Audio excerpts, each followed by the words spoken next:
not so glamorous side of things. This is building trust after betrayal part 2. So, in disregard, I have a zit on my face that just refuses to go away. Yes, I am in a sports bra because I'm trying to be comfy, and today was an overnight was pretty much hell, for lack of a better word. I had to miss work today. Today is Thursday because overnight I'm pretty sure I had food poisoning, and there's a difference between, like I say, intentional poisoning and food poisoning. Something I ate caused extreme gastrointestinal upset in my stomach, and this is what I mean. This is what makes building trust after betrayal really, really hard. I'm trying really hard to let it go, because as you know, if you watch my channel, I like to do card readings and stuff, and get spiritual insight. And I say that very, I don't want to say walk on eggshells, but very carefully, because I've noticed that when you read energy, the stuff that comes out, you have to be mindful of, because the stuff that does come out, if it's you find out people have bad plans for you, or people are trying to trick you or lie to you, then that's not fun to find that out. And as of recent, I have learned that of specific people. I also basically learned that I'm like a guinea pig of sorts. I think people go through targeting differently. Like, we all have, collectively, I think we're all going through something similar, but I think the motives and the purposes and the things that people do behind that are all subjective to the person. They see it, the people doing it see it as an experimental thing, I think, as a behavioral case study, literally like medical experimentation. I know you guys, people may go 222 on the clock, confirmation, because I keep track. So if you see me looking up, it's because on my iPhone camera I have my little timer thing for the video, and I'll see 2, 3, 4, and on occasion I'll look up and I'll go, oh, 222, those are confirmation, those are angel numbers, and I see those all the time now, 17, 17, 18, 18, 27, 27, 23, 23, 111, and each number correlates, each pattern or number sequence correlates to a specific spiritual meaning. But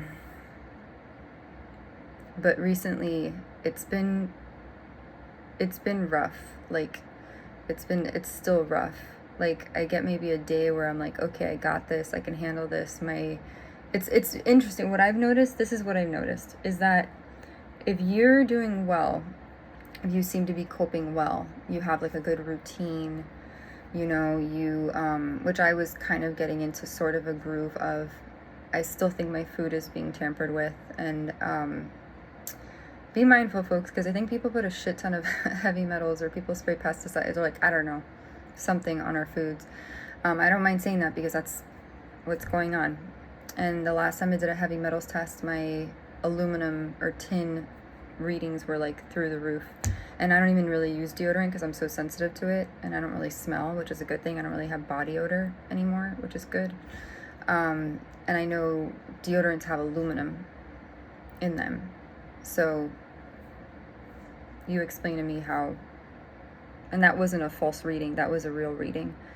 And aluminum wreaks havoc on the body. So, anyways, yeah, it's been very rough. And I think the people behind it, they don't give a shit. They really don't give a shit. They see this as a behavioral science case study. I'm not kidding. It's, being a card reader is a gift and a curse. And I'm sorry to say that, God, I'm not trying to be ungrateful, but it really is, because you read energy and you learn things about people. You learn that people lie to you and they trick you, and that they're not being forthright about who they are or what their motives and intentions are. And that's really frustrating. And people will throw you under the bus. This is going back to building trust after betrayal, episode 2.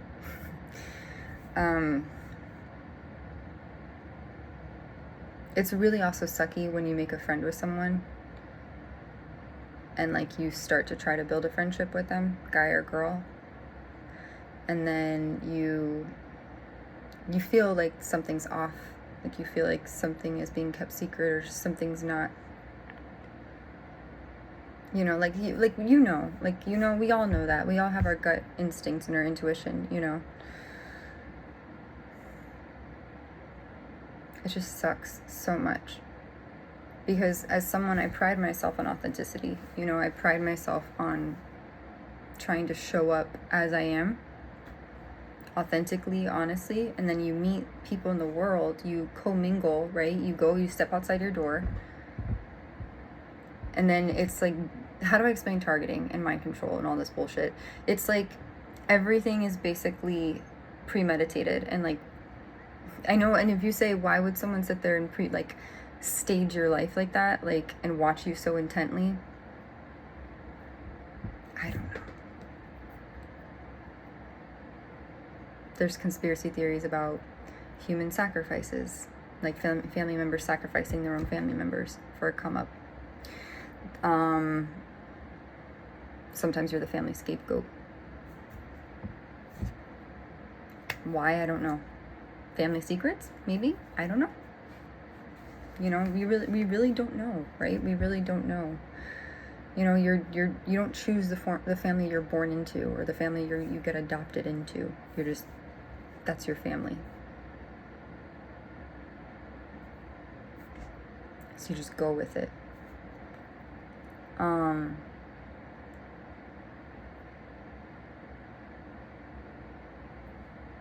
So it's very interesting. But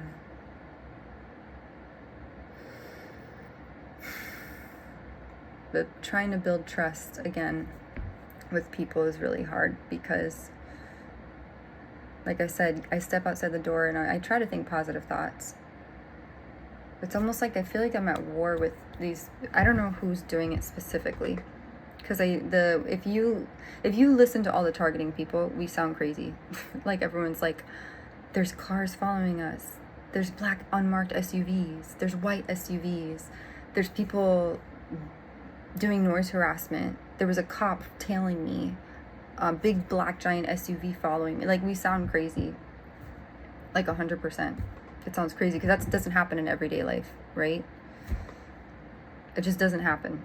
So like, if you hear someone and you're like, oh my god, there was like this car tailing me, and then there was this other car like on the side of me, and it was an unmarked black vehicle, and I thought it was a police officer, like, those undercover ones, but then I don't think it is. And then like there was this group of like people like crowded around me, like within a short distance, and they just kept like walking as where I was walking. They walked beside me, because that's happened before with me too. Like when I was in Virginia specifically, and I was leaving a Target store, this group of like young boys like purposely surrounded me, like on all sides. I had to like maneuver and like be like, excuse me, thank you, and like push the door open. I was like, and then I went to the parking lot, and then I went to my apartment. Good times. And that's what I mean. It's like intimidation tactics. And these were young boys. They maybe were like 15, 16 years old, but it was like 11 o'clock at night. And my mom, in mom mode, I'm not a mom, but I've worked with kids. So in my mind, I went into mom mode. I'm like, where are their parents? I was like, why are these kids out at night, at 11 o'clock at night, hanging out, loitering in a parking lot? Where are their parents? But they case a young woman while she's trying to like... And the security people did nothing. The security people were like nowhere to be found. I'm like, why do you guys? And then mind you, the security office was like right there, like right where these boys were congregated, right there. And I'm like, that's great. I was like, that's great. Young woman alone. That's why I keep like pepper spray. Pepper spray really wouldn't do anything, honestly. And the reaction time, like let's say some boy tried to like put me in a chokehold or something. I'm petite. Like I used to do running a lot. I used to do ballet a lot and yoga, but and like my arms, I know I look small, but my arms are like pretty. I mean, you can't really see my muscle too much, but, and I mean, kind of, there's a little muscle definition, but in yoga, there's a lot of upper body work with chaturanga and, arm balances or whatever. But I built up muscle mass to some extent, but I'm not like trained in self-defense. So, even if that was just like a little like intimidation thing, it's happened before. In fact, it happened again like a year and a half ago, when I was coming from, I think it was Vermont to Indiana, right? And then I stopped off at like a service plaza, and there was another weird group of boys. Not weird, but like, it was just, it's very strange. And I do think that a lot of it is staged with the intent to intimidate you. Because everything I've gone through, if you don't know about targeting, hi, I don't want to say I'm a targeted individual. Like, I hate that, because once you identify yourself as something, it's kind of like a self-fulfilling prophecy. I'm sorry, my little necklace got like caught on the thing. It's a self-fulfilling prophecy, because whatever you tell your mind, that's what you attract, right? So that's your predominant thinking pattern. So that's what your reality reflects. What goes on in here will reflect outwardly out there. And what's sad with targeting is that these people, basically every bit of your life gets taken over.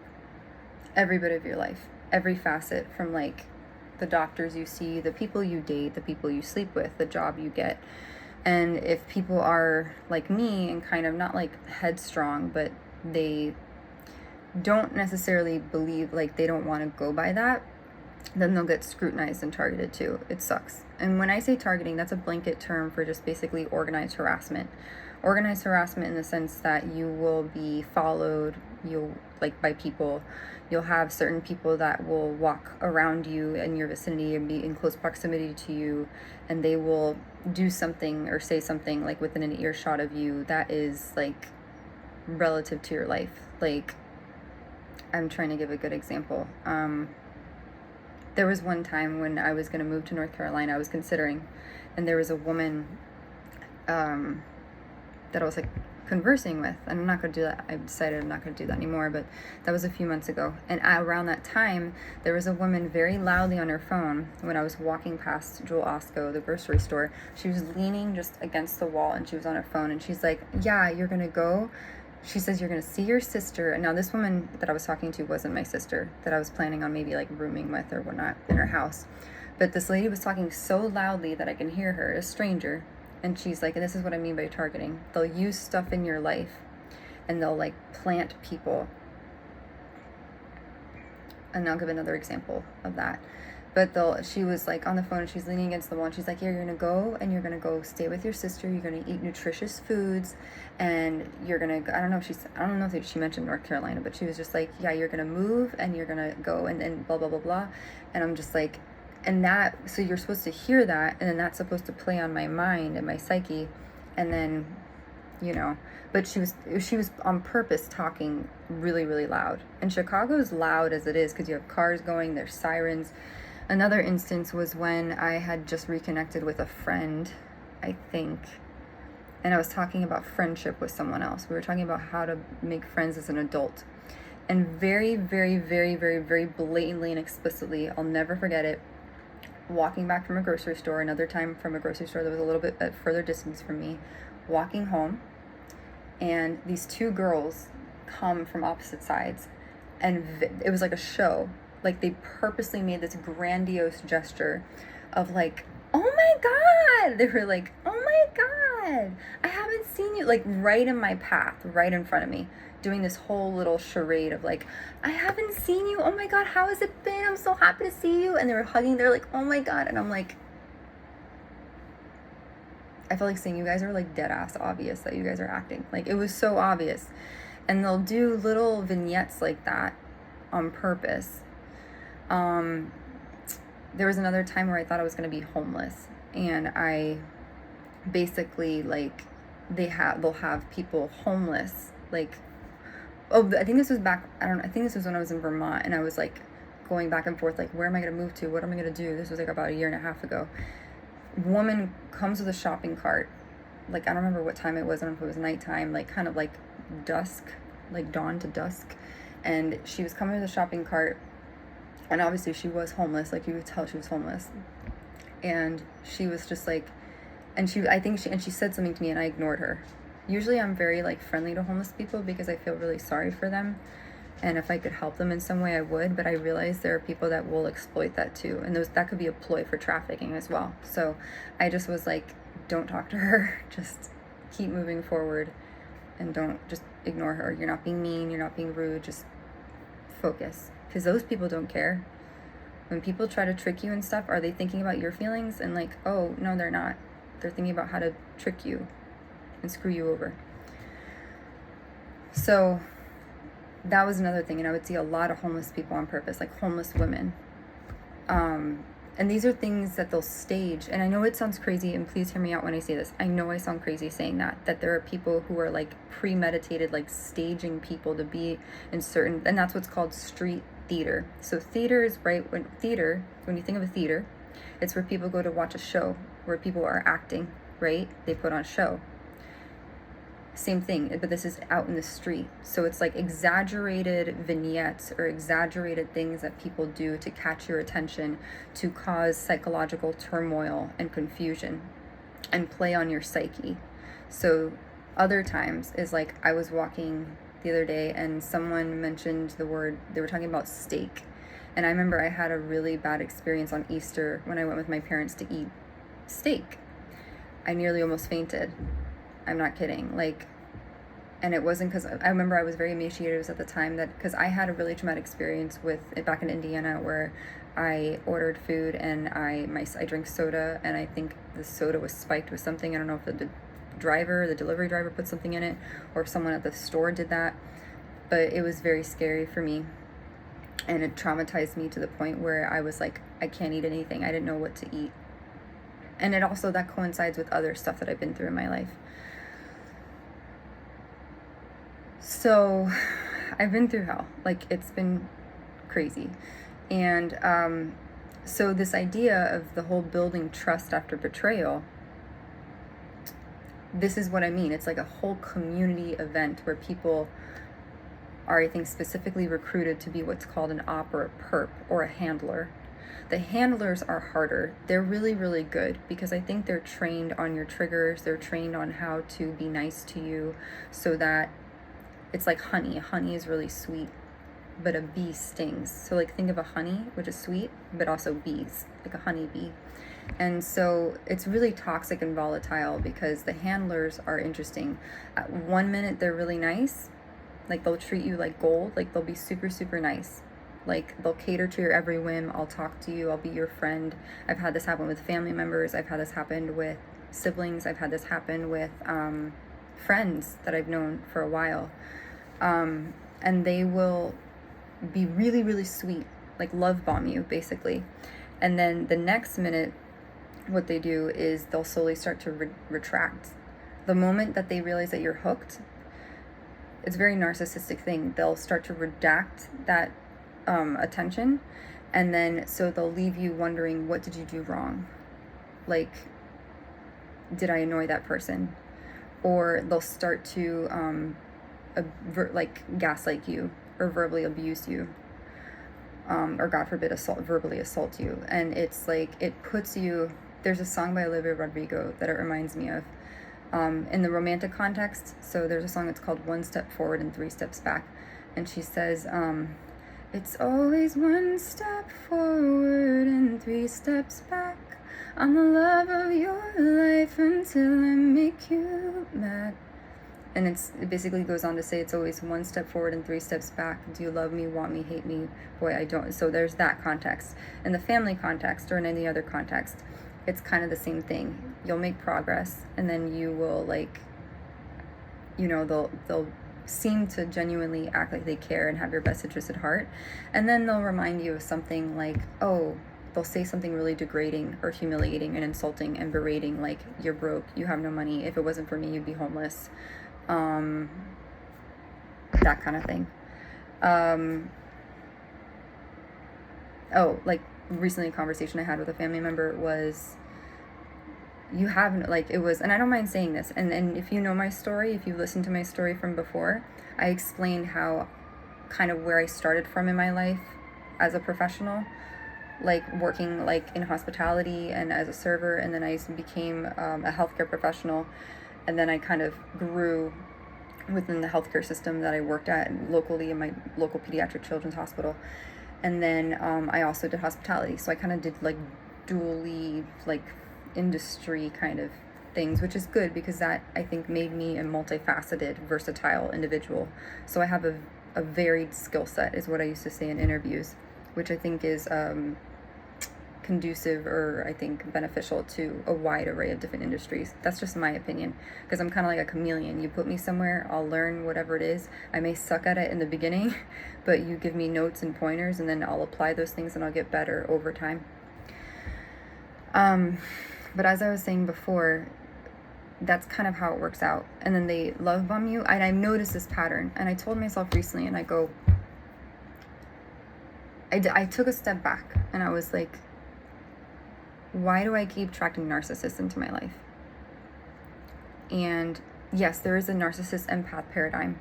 If you're empathic, you'll understand what I mean. There's a lot of empathic people out there, but we all kind of keep to ourselves because we've been sucked dry of our energy and siphoned of our energy because we give a lot of ourselves, right? So if you're empathic, if you're compassionate, if you're intuitive, you'll understand where I'm coming from. We give, and we don't expect anything back. It's in our DNA, it's in our nature, it's embedded within us, it's in our soul blueprint, right? And it comes second nature to us. You see someone hurting, you want to go help them.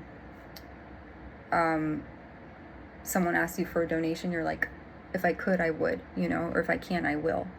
A friend comes to you for advice, you'll be the first person there. But the moment you go to ask them for advice, or you ask them for support, they may never show up, or they won't be there when you need them to be. So sometimes a lot of relationships are one-sided, so there's not this reciprocity, unfortunately. And this is the narcissist empath paradigm. And I'm noticing, and I told myself yesterday, I go, why do I keep attracting these people? And I don't mind disclosing that, but I do. I attract a lot of and you can say, Ashley, they're just acting. It's all just a game. Like, no one's actually coming after you. They just made it up, and it's not all in your head, but they're just testing you, and they wanted to see how you'd react to XYZ stuff. Yeah, that could be the case, but it was really, really, really, really, really, really, really mean, because the stuff I've been through is basically close to like emotional abuse and neglect. And I'm 34, I'm not 17, 16, 15, 14. So if I was, then things would be very different. The court system, I think things would have been very, very different, but I'm an adult. So dealing with it as an adult is even a lot trickier, because as an adult, society expects you to basically be financially independent, self-aware, and, able to provide for yourself and take care of yourself, right? Targeting, gangstalking, all that stuff flips that all in its head, because what happens is that these people basically stalk you and do mental games with you to the point where you're questioning everything. You question people's motives. You question what, like, a stranger comes up to you, you're already on the defense. You're like, nope.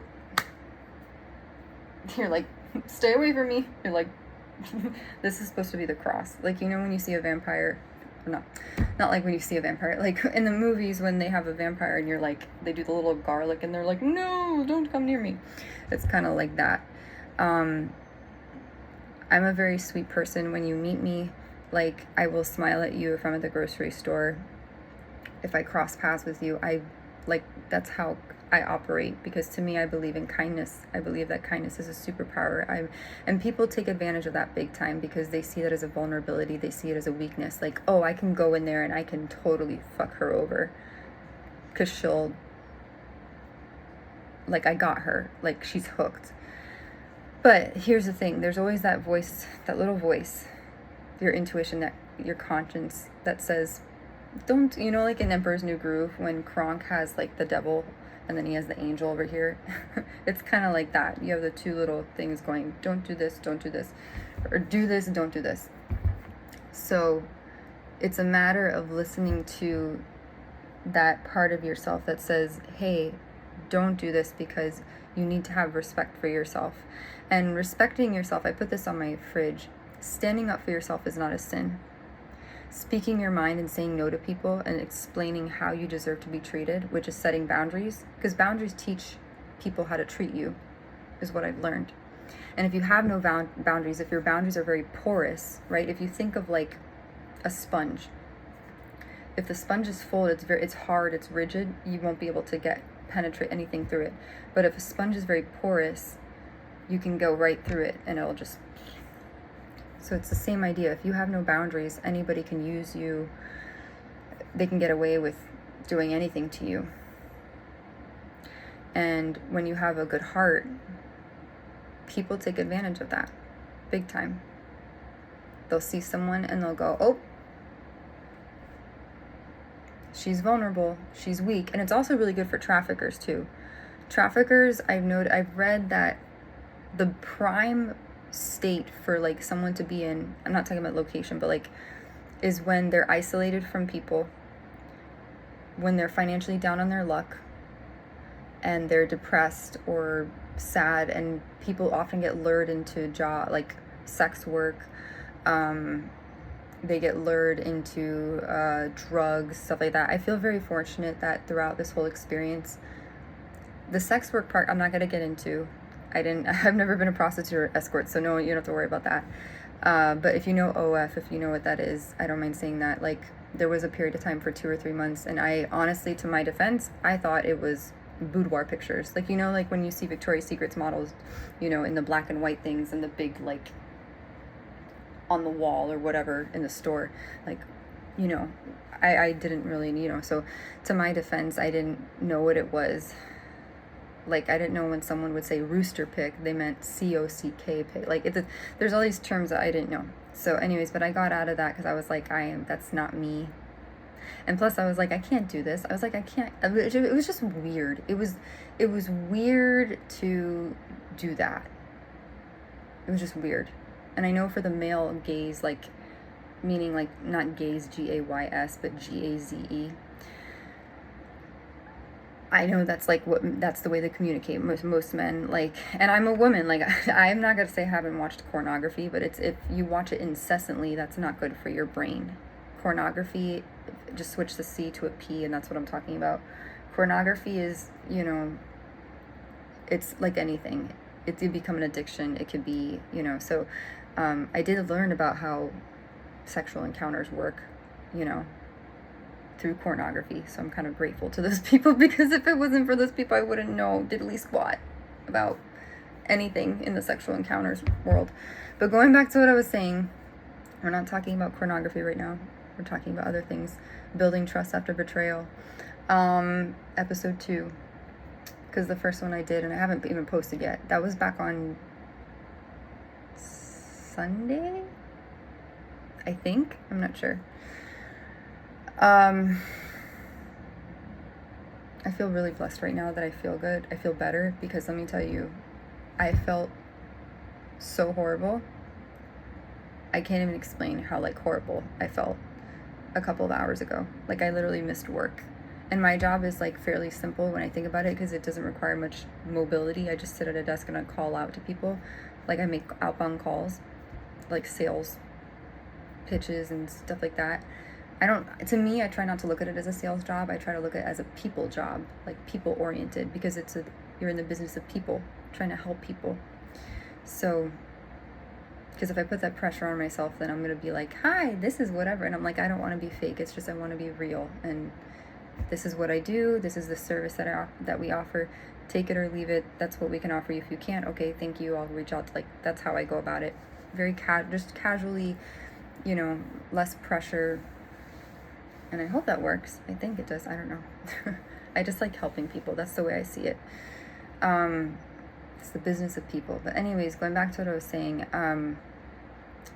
I noticed, since we're on the kind of topic of betrayal and like people and human behavior and trying to build that trust with people again, I noticed just a pattern for me with self-awareness. I go, why do I keep attracting this type of situation? Meaning like the narcissist kind of person. The 1 minute I'm there for you, the other minute I'm like, it's hot and cold. It's very wishy-washy. Me, I'm consistent. Like, the only time I will ignore someone, I'm trying to think, the only time, it's usually in dating when I ignore someone, or if I don't write them back, is if they've brutally disrespected me or insulted me in some way, or they were just an ass or a jerk, and I'm like, I'm not gonna even entertain this. They don't even deserve a response. Their response doesn't warrant my response. So, but usually I will acknowledge someone's presence, because that's just what you do in life. You acknowledge people's humanity. And in targeting and gangstalking, your humanity is gone to these people. You are merely a pawn. You are merely a plaything, like a, how do I explain it? Like you're like a doll. I mean, not like a doll, but like a Barbie doll. Like you get, like, remember in the Barbie movie where she like literally gets played with and stuff, and her feet start going to the ground, and all her, like, this weird stuff happens, and then she goes to the scene of the crime and tries to figure out what's going on, and then she figures out that, like, I forgot exactly what happened, but it was America Ferrera's character or something, and her daughter, but it was a good movie. That was actually really, I think it was Greta Gerwig who directed that. That was a very good commentary on society, about women and like the needing to be perfect all the time, and just the pressures that society demands on women and mothers and females. And anyways, I don't want to detract from what I was saying, but yeah, I noticed, I'm like, maybe it's a lesson, maybe it's a soul lesson. You know, I do think of it like that. I'm like, maybe it's a lesson. Maybe my soul hasn't fully reached that apex point. You know, because, you know, like there's, what's her face? Mel Robbins. Is it Mel Robbins? She's the one who did the book, the Let Them Theory book. I have yet to read it. Can't really afford a book right now. I love books, but I'm actually reading a textbook right now for my professional development units, and it's virtual though. I wish it was like a real textbook, like, because I love real books, like having a book in my hand, like, and you smell it. Anyways, I'm not gonna, I get so, I go off on a tangent, but Mel Robbins, she did the Let Them Theory book, and I'm trying, I'm sorry, I just got a text message from a family member.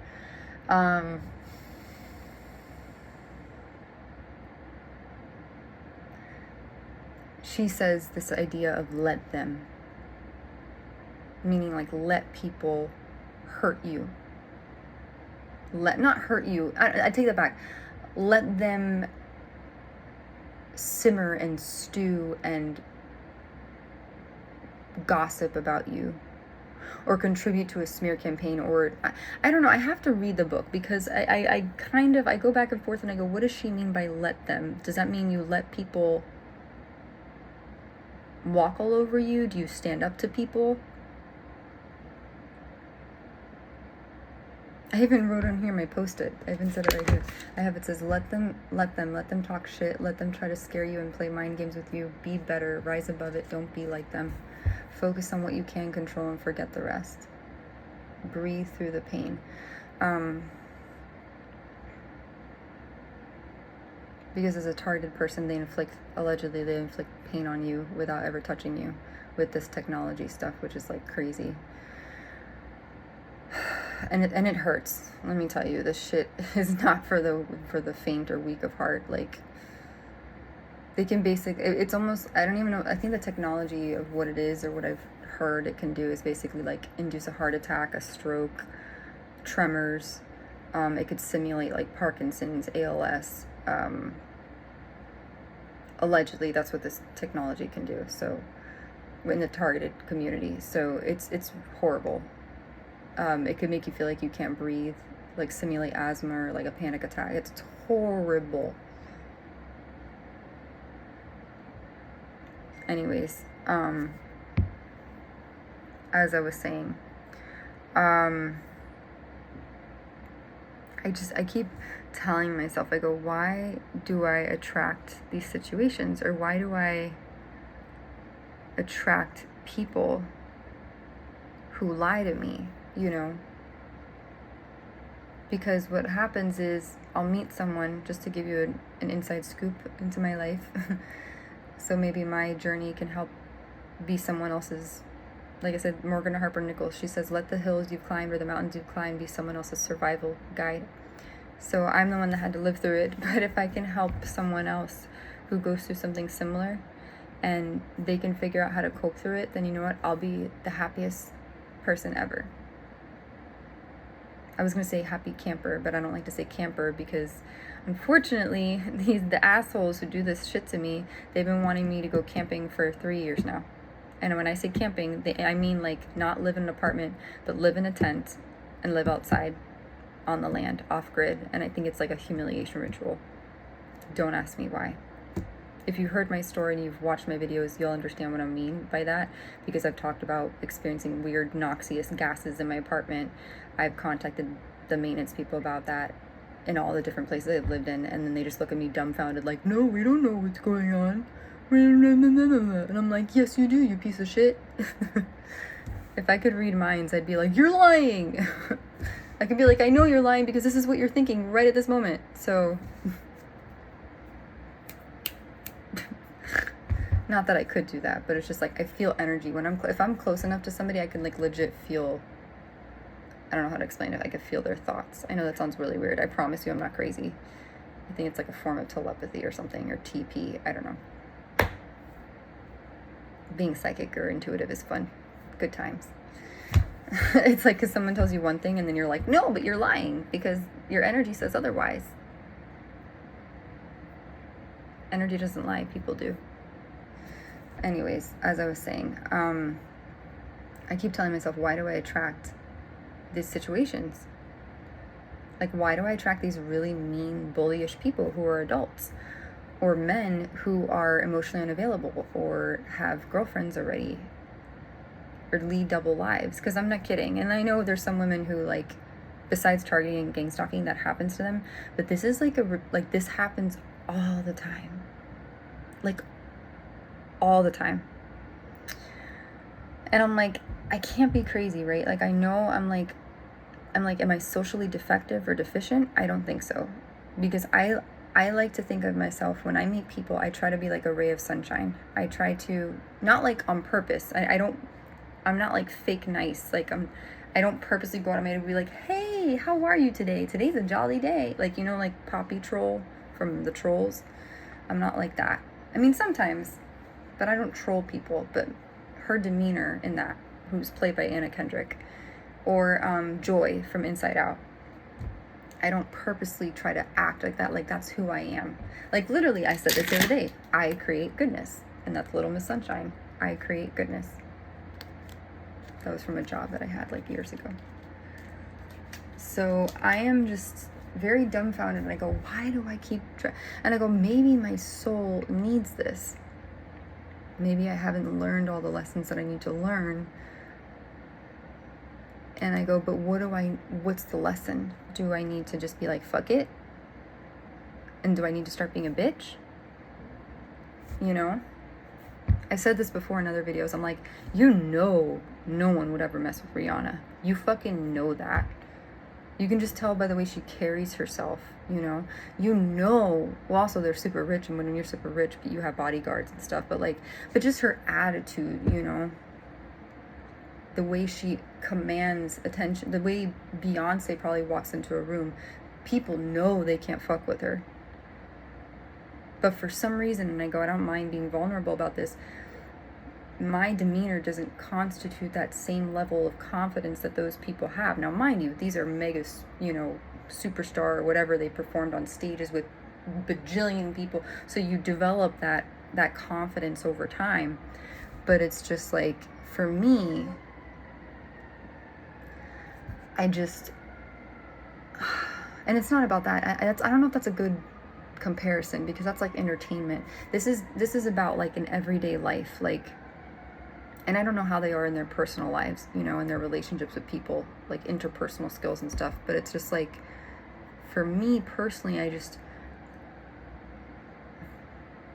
I go, why do I keep why do I keep attracting the people who are like, I'm not kidding when I say I think I've attracted like drug lords or like bad people.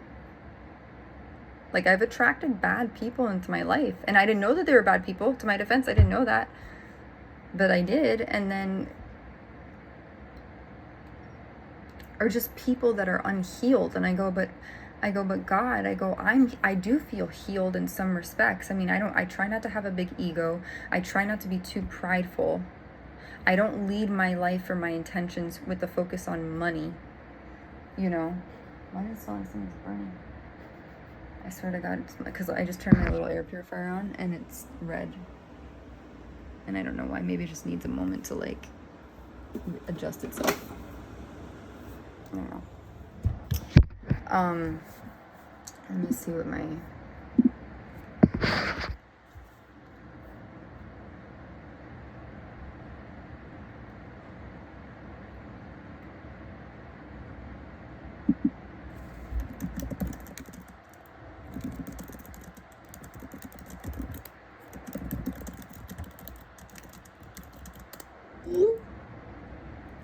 See, this is what I mean. I have family members that will basically be like, don't say anything to whatever about moving to any place, because until you're making a certain amount of money, you don't want to end up homeless. So it's basically already planting a seed of like, oh, you're not going to be able to move forward in your job, or you're going to be let go, or you're going to...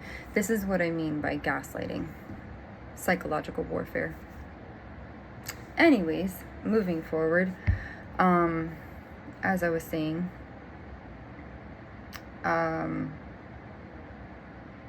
it's fun times, good times. As I was saying, why do I keep attracting this situation? And then I go, maybe my soul needs to learn, you know, because you know how they say you keep getting presented with the same lesson until you finally learn it?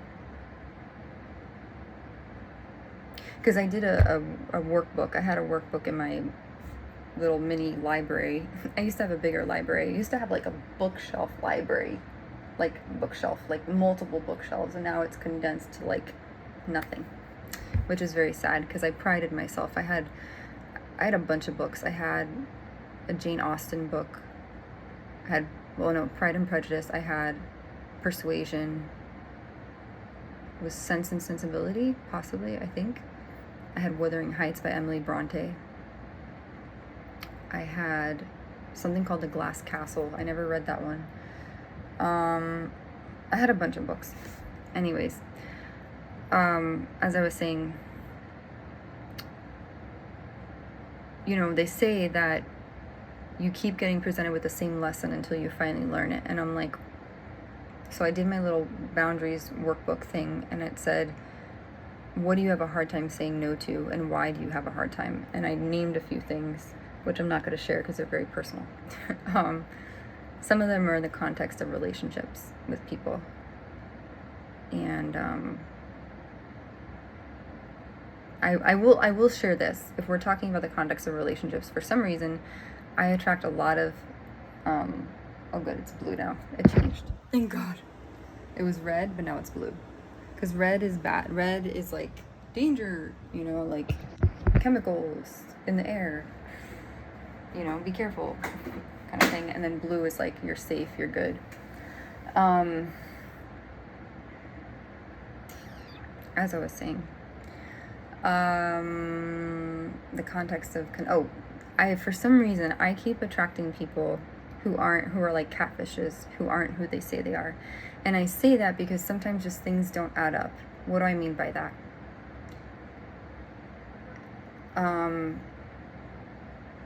the story doesn't add up, meaning like their story doesn't fully add up. And like, I'll have people go, yeah, I want to have a long-term relationship. It'll say that, let's say, on a profile, and I don't want to get into dating and stuff, but I mean, I can get, you know what, if it leans to that way, then maybe it's a message for someone else, because I'm just going to let it flow organically. And if that's the direction we go in and it ends up talking about dating and relationships and romantic stuff, maybe it's meant to help someone else out there, who knows. But for some reason, the way it usually goes is this. I've noticed this pattern. I will come across a profile. The guy will love bomb me. What do I mean by love bomb? He'll seem like a dreamboat. It'll say something like, I'm seeking a long-term relationship, or they'll put little emojis of like all the things that they want. And, you know, that will turn into a conversation. And they'll talk for like a day with me. And either they'll talk for a day or two, and then it'll start to fizzle out. And then that's where the whole, I want pictures of you comes in. I'm not going to get too much into what that gets into, but this is where I mean by like boundaries and narcissism. And, you know, because then I tell myself, I go, Ashley, if someone wants to get to know you for you, are they going to be asking you for pictures of yourself? Probably not. If it's a selfie, that's different. But like, I'm talking intimate pictures, sexy pictures. Now, say what you will with that. I think if you're trying to build some sort of basis or foundation for sexual chemistry, I don't really think there's anything wrong with it. But in this day and age, it's so ephemeral. What I mean by ephemeral is short lasting. Not like, it's very transient in the sense that like it's a come and go. Once someone gets what they want, they're out. Meaning like, I got the sexy pic, I got her attention, I got what I wanted, I'm out. I got the virtual hookup, meaning like the virtual, because, you know, sexting these days sex itself doesn't have to actually be in person. Like, it can just be virtual. I'm not going to get into that. You can look into that. I'm not going to get into that on this thing. But my point is that the pattern that I noticed that was developing was this very love bombing oriented, I'll give you a bunch of attention, and then once I have you hooked and I know that you're reeled in, I'm slowly going to redact that, and then I'm going to cause you confusion because I'm going to make you think that and then you find out that the person's a player, and then you find out that possibly they're a catfish, and then you find out that possibly, especially if you're a card reader like me, that they already have a partner or are in a relationship already. And I guess it's this agreed upon polyamorous, you know, open thing. And I'm still trying to figure out how to navigate that, because I grew up like in a monogamous, like thinking that monogamy was meaning like one person. You date one person, you don't date multiple people. And once you're in an exclusive relationship with someone, you don't step outside of that, even if it's just for like a fling. So then I meet these people, but they're really, really, really, really good at making you feel wanted. They're really, really good at making you feel like they're giving you the undivided attention. And they'll tell you everything you want to hear. And you'll get like a day of like a 1 day relationship or 2 days if you're lucky. And then after that, it's like bye-bye, you know. And, or not bye-bye, it's like you get benched.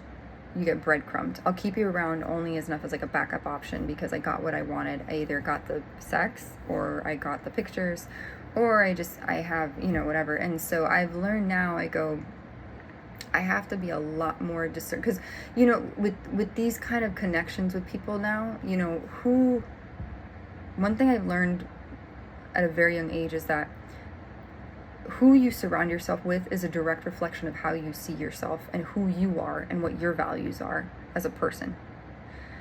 And this is where the whole narcissist empathing paradigm comes in, because you meet these people and maybe sometimes they have contradictory views than you, or they may display some bit of semblance of narcissism, not like to a huge degree, but to some degree. And then they'll negate that, and then they'll gaslight you and be like, oh, no, that's not true. You're being paranoid. you have mental health issues, this, and this, and you're like, no. I have the emotional, mental wherewithal to know, like, no.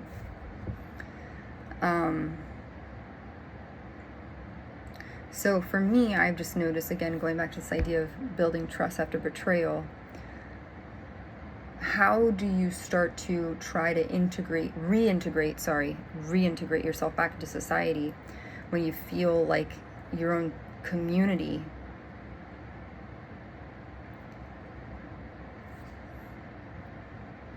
like, not say robbed you of it, but just your own community, betrays you, tricks you, hurts you,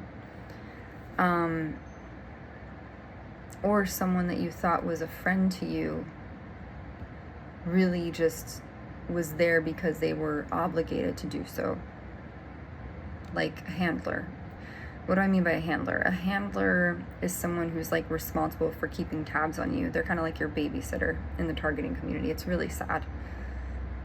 It's really, really sad. The whole targeting phenomenon, the gangstalking phenomenon, is really, really sad, because these are adults doing it to other adults. It's not children, doing it it's adults doing it to other adults.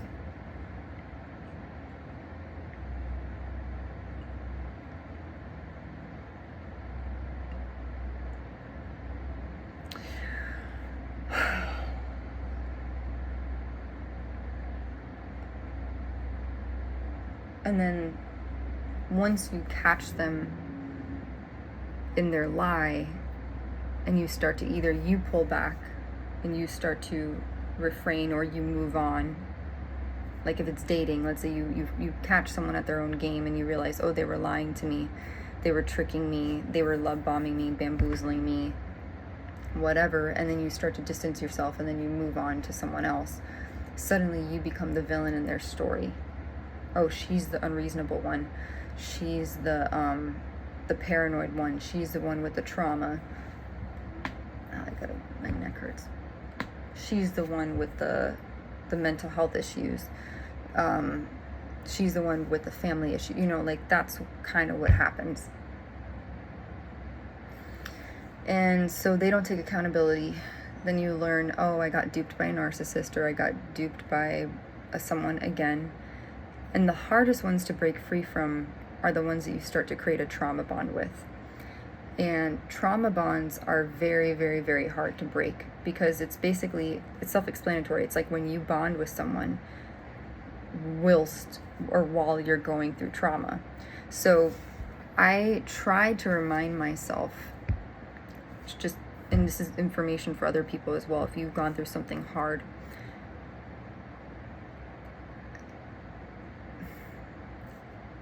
it's very easy to become codependent on somebody. That's a maladaptive behavior. A maladaptive coping mechanism or strategy is developing a codependency on someone else. Because what happens is that your happiness, your mood, then gets tied to whether or not someone values you or respects you. So you have person A over here, right? And friend, whether male, female, whatever. And this is even happening to me now, even with someone that is a family member of mine that I didn't know my whole life, basically, just for certain reasons in our family. I'm not going to go too much into it, but one side of our family I basically didn't even know my entire life. That's just the way it turned out, because my other side of the family, there was disagreements. So this one person, she was a relative, I never got to know her. I've seen pictures of her when I was a baby, but I never actually got to know her. And now it's like,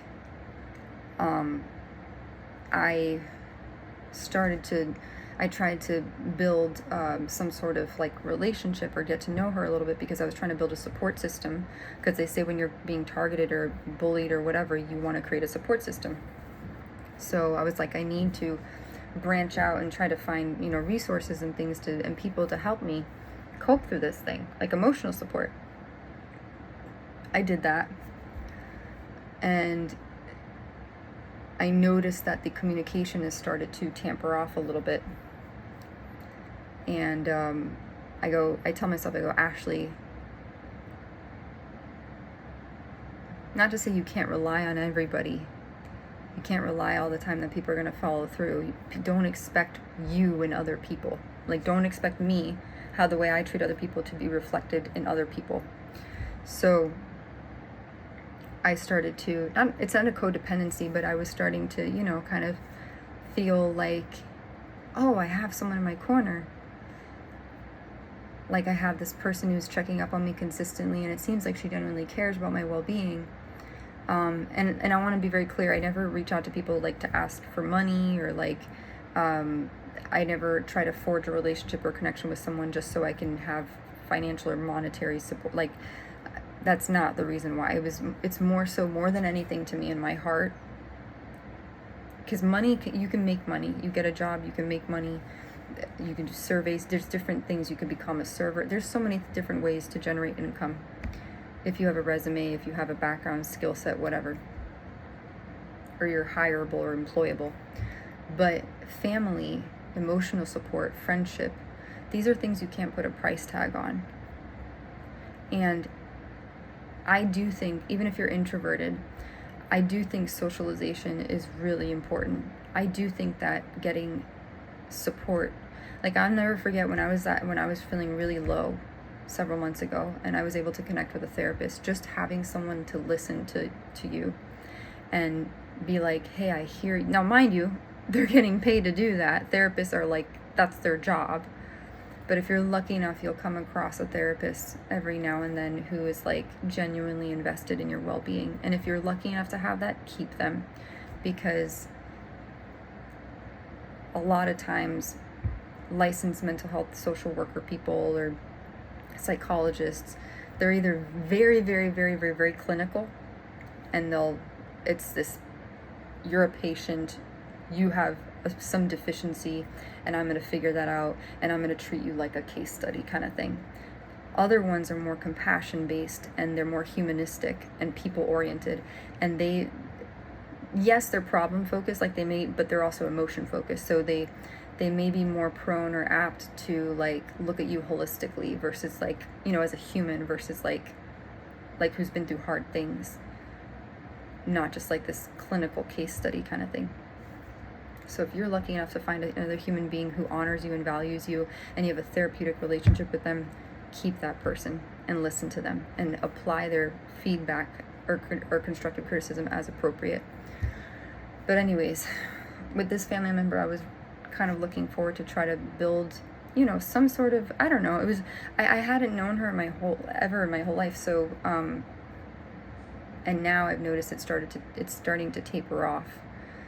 So I was like, and I know she's probably busy, but it just shows you how,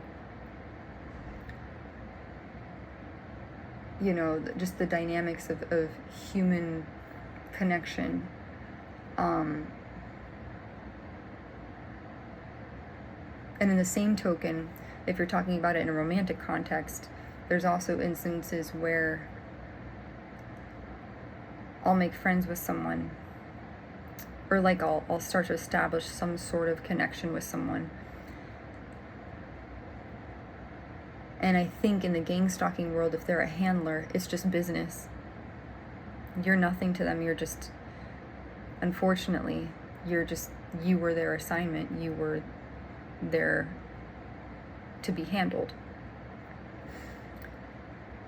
So while you're thinking, oh, I have an ally, I have a friend, really it was just, you're their obligation.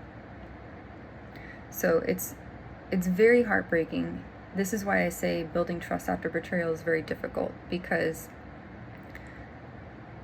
I approach people with the utmost sincerity. Like when I meet you, if I meet you and you're a cashier at Trader Joe's, and this happened recently with someone, I acknowledged his existence. I said, thank you so much for what you were doing.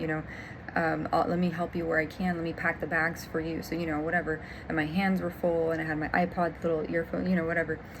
And we had this small little conversation.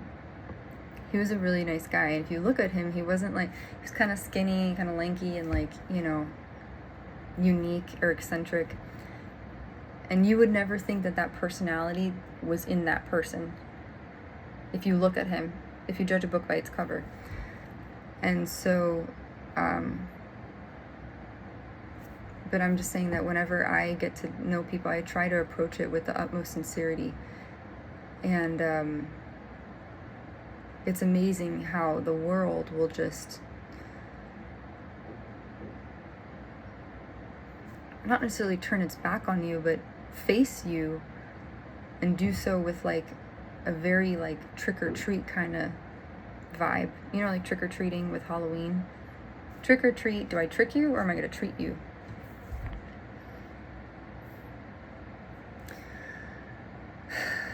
I've even contemplated to myself, should I even celebrate Halloween anymore? Just because of this. I go, what are the origins of Halloween because of that?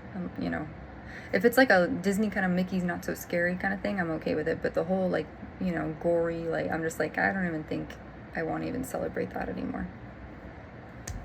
Anyways, it's tough. It's a process.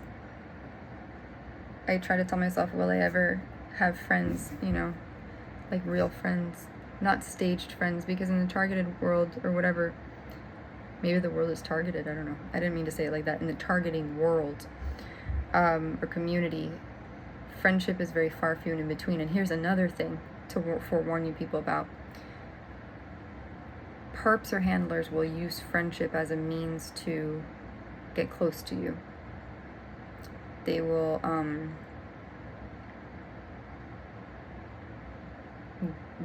fake affection or feign kindness towards you to gain favor with you or get close to you. Now, to this day, I still don't understand what the point is of that. Like, what? I'm like, if anyone got to know me, like, what is she? Oh, she likes the color pink. She likes flowers. She likes to bake. She likes cookies. She's like a kid at heart. I'm 34, but I know I'm like a kid at heart. I know if you say, oh, you know, that was the reason why we talked at the thing. That was the reason why the Trader Joe's guy and I talked, because he says, can I see your ID? And I was like, bro, I'm 34. I'm like, what the fuck? And he's like, I'm sorry. I was like, you made my day. I was like, God bless your soul. I was like, I look 21. He's like, but you look like you're in that bracket. I'm like, God bless your soul. You know, which I guess I'm doing something right, because that means I have a young spirit. Which I don't smoke cigarettes. I don't smoke weed. I don't really go out in the sun that much. I try to keep my soul pure as much as I can, besides sexy time. Which is a normal thing. You know, I'm not going to say sex is impure. Sex is a normal thing. I'm not going to even... But I try not to be too casual or frivolous with that, because I try to respect it as a thing, you know, I want to say as an activity. Because I don't want to make myself sound like that girl from, what was it, Easy A? The character of Olive from Easy A. Which was actually a good movie, because she took the whole character of Hester Prynne from Scarlet Letter and she ran with it, because she ended up wearing the letter A on her thing. And the funny part is she was a virgin. She wasn't even sleeping with anyone. It was a rumor that got blown up. And then Amanda Bynes' character, who was in the little Christian group, and she's like, there's a higher power that will judge you for your indecency. And she's like, oh, whatever. And she's like, so anyways, but no, I don't need people to go, oh, she's like a loosey-goosey. No, I just think that from being someone who was a virgin for so long, there's really no mystery behind it when you think about it. Sex is like no big deal. It's really the person the way that they build it up with you. And that's another thing, building trust after betrayal, is for the women out there who have been sexually violated. You know, I was thinking about that today, the Me Too movement. that hasn't come up that much in the mainstream media in a while.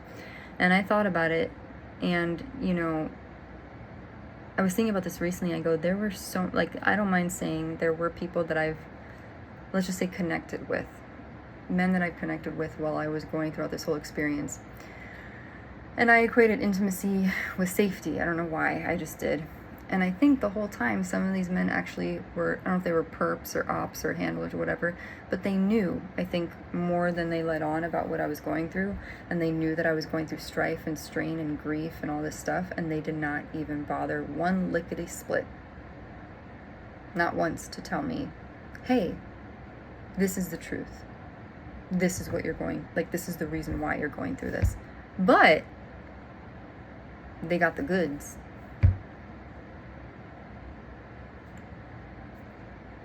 So it goes to show you, sometimes people don't care about you or your humanity. They just want what they want. And once they get it, they're gone. I don't know how men could do that. I don't know how men could sleep with someone or use someone like that and just boop, out.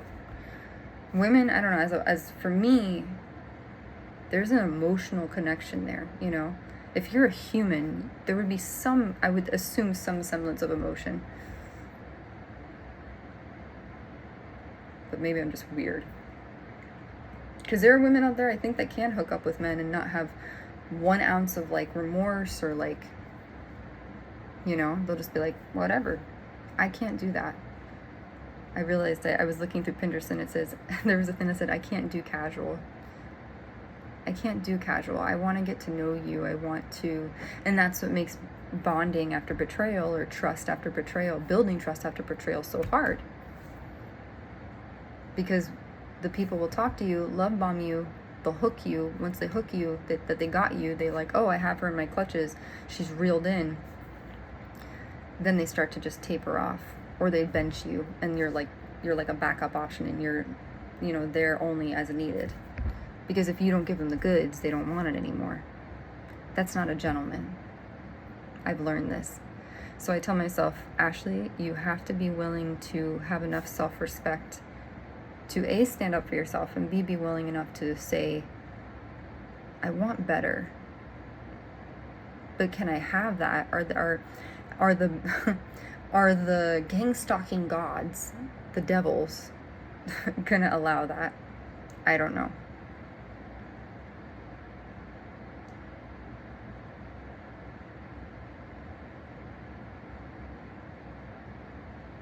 And I said this before in the other first video that I did, that, you know, how do you build trust after betrayal? Words and actions, which mean integrity.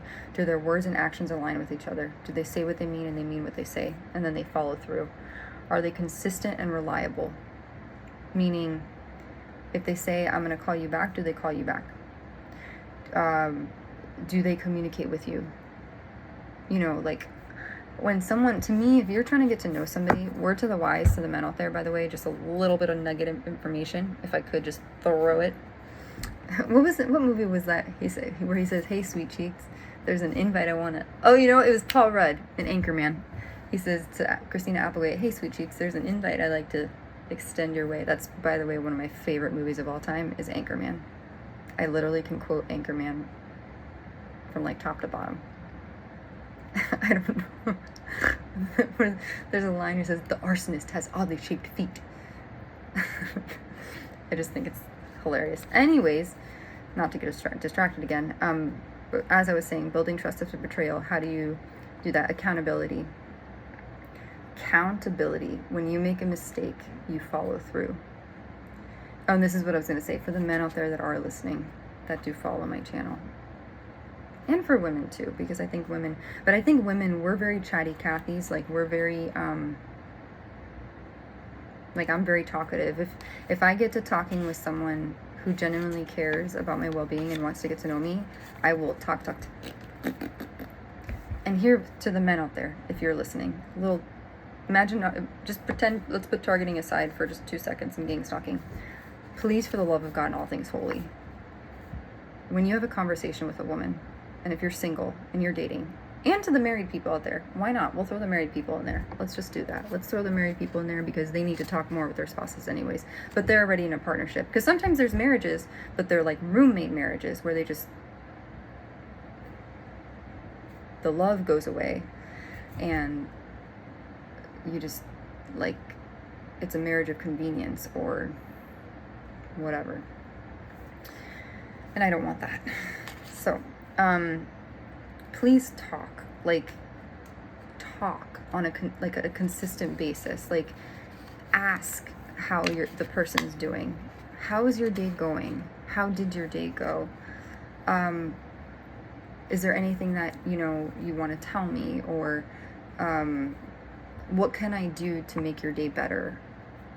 Like, is there anything I can bring you? Or when would you like to spend time? Like stuff like that. Show that you care. Show empathy.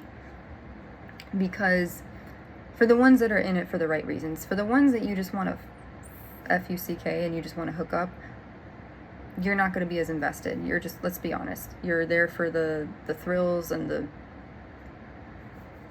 chitty chitty bang bang, and you're not going to be as invested because you don't need to be, because it's just physical. When it's just physical, you don't need to get that emotional. So, but here's the thing, if you're like me, most women I think are, we can't separate the emotion and the physical part. If I'm going to do anything physical with you, it's because it's in the hopes that there's a possibility that it'll migrate to something maybe more down the line. And that's usually what happens with me, which, by the way, for the people out there who did a smear campaign about me and said, oh, she's a whore and she slept with this and this and this and this and this person, because at this time when she was living over here, I watched her and there were different people that would come and go and blah, blah, blah. Well, let me explain to you. If I ever become intimate with someone or physical with someone, it is with the intention and the hope that it would eventually go into the direction of possibly, blossoming into something more. I would never just hook up with, like, there was once or twice where it was just strictly, I told myself, it was physical, I needed a distraction, and I was feeling a little aroused or horny. That was the only, literally once or twice, I think just once. Every other time, it was because I thought that there was a possibility that it would turn into something more. And then I quickly learned that once the person got what they want, they would sweet talk me in the beginning for like a day or 2 or 3 days. And then it was, when can we meet up? We meet up, either we went somewhere to get food and then things, whatever. And then they got what they wanted. And then it was, thank you so much. The communication tapers off. And then that's it. And then I find out maybe that they weren't who they say they were, or that they had a girlfriend already, or whatever the case may be. But if you are someone that is single and you're trying to figure out how to land a lovely lady, if that's what you want, whether you're bisexual or heterosexual, because I'm not going to this is an open space for all inclusivity, for the people that are like, we don't believe in the LGBTQ people, we don't believe in the whatever people, and I'm like, well, love is love, so do what you will with that. But for people that you just want to get to know someone or whatever, like if you want something real with someone, please, for the love of God and all things holy, be consistent in your communication. And if you don't like someone, excuse my language, fucking tell them. Don't do this middle school BS bullshit of 1 minute I'm going to be totally invested in you and talking to you, and the next minute I'm just going to go cold. It is the most unattractive thing I've ever experienced in my life. Because the one thing, and it's funny because I don't watch the Kardashians. But the one thing I agree on is what Kendall Jenner said. She says, I don't chase, I attract. And I will never forget, recently I told myself, I go, Ashley, under no circumstances, unless you have an inquiry to ask some guy something that's unrelated in a romantic context, and it's a general inquiry of some sort, you do not go begging or groveling to anybody, because it looks so stinky and it looks so desperate. Just some food for thought. But to the men out there, please don't waste women's time, because the time that you lead her on, or the time that you keep someone in your back pocket, they're gonna hold on to that hope that, oh, okay. But then, action. There's also that movie with Justin Long and Gwyneth Goodwin, He's Just Not That Into You, where basically she's like really this hopeful, like, oh, but he did this. And then Justin Long is a bartender, and he comes along, he's like, yeah, he's not that into you. And he's like, no, but like, this is this. And then she's like really, you know, reading all the signs or whatever. And he's like, listen, if someone likes you, they'll make an effort to get to know you. If they don't like you, then they won't. And if they do the hot and cold thing, that means they're half in, half out, and they're uncertain, then they really aren't that invested. Because if they really liked you, they would make the effort to talk to you. So to the men out there, putting gangstalking and targeting aside, if you like someone, God fucking damn it, do something about it.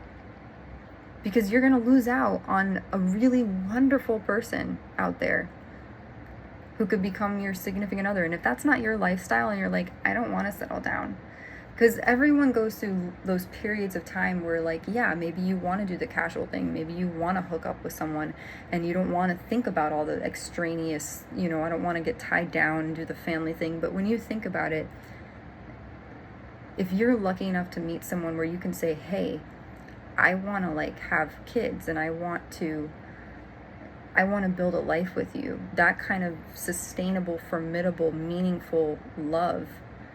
Someone who imagine having someone by your side who, when you're sick or you're sad and you're feeling bad, or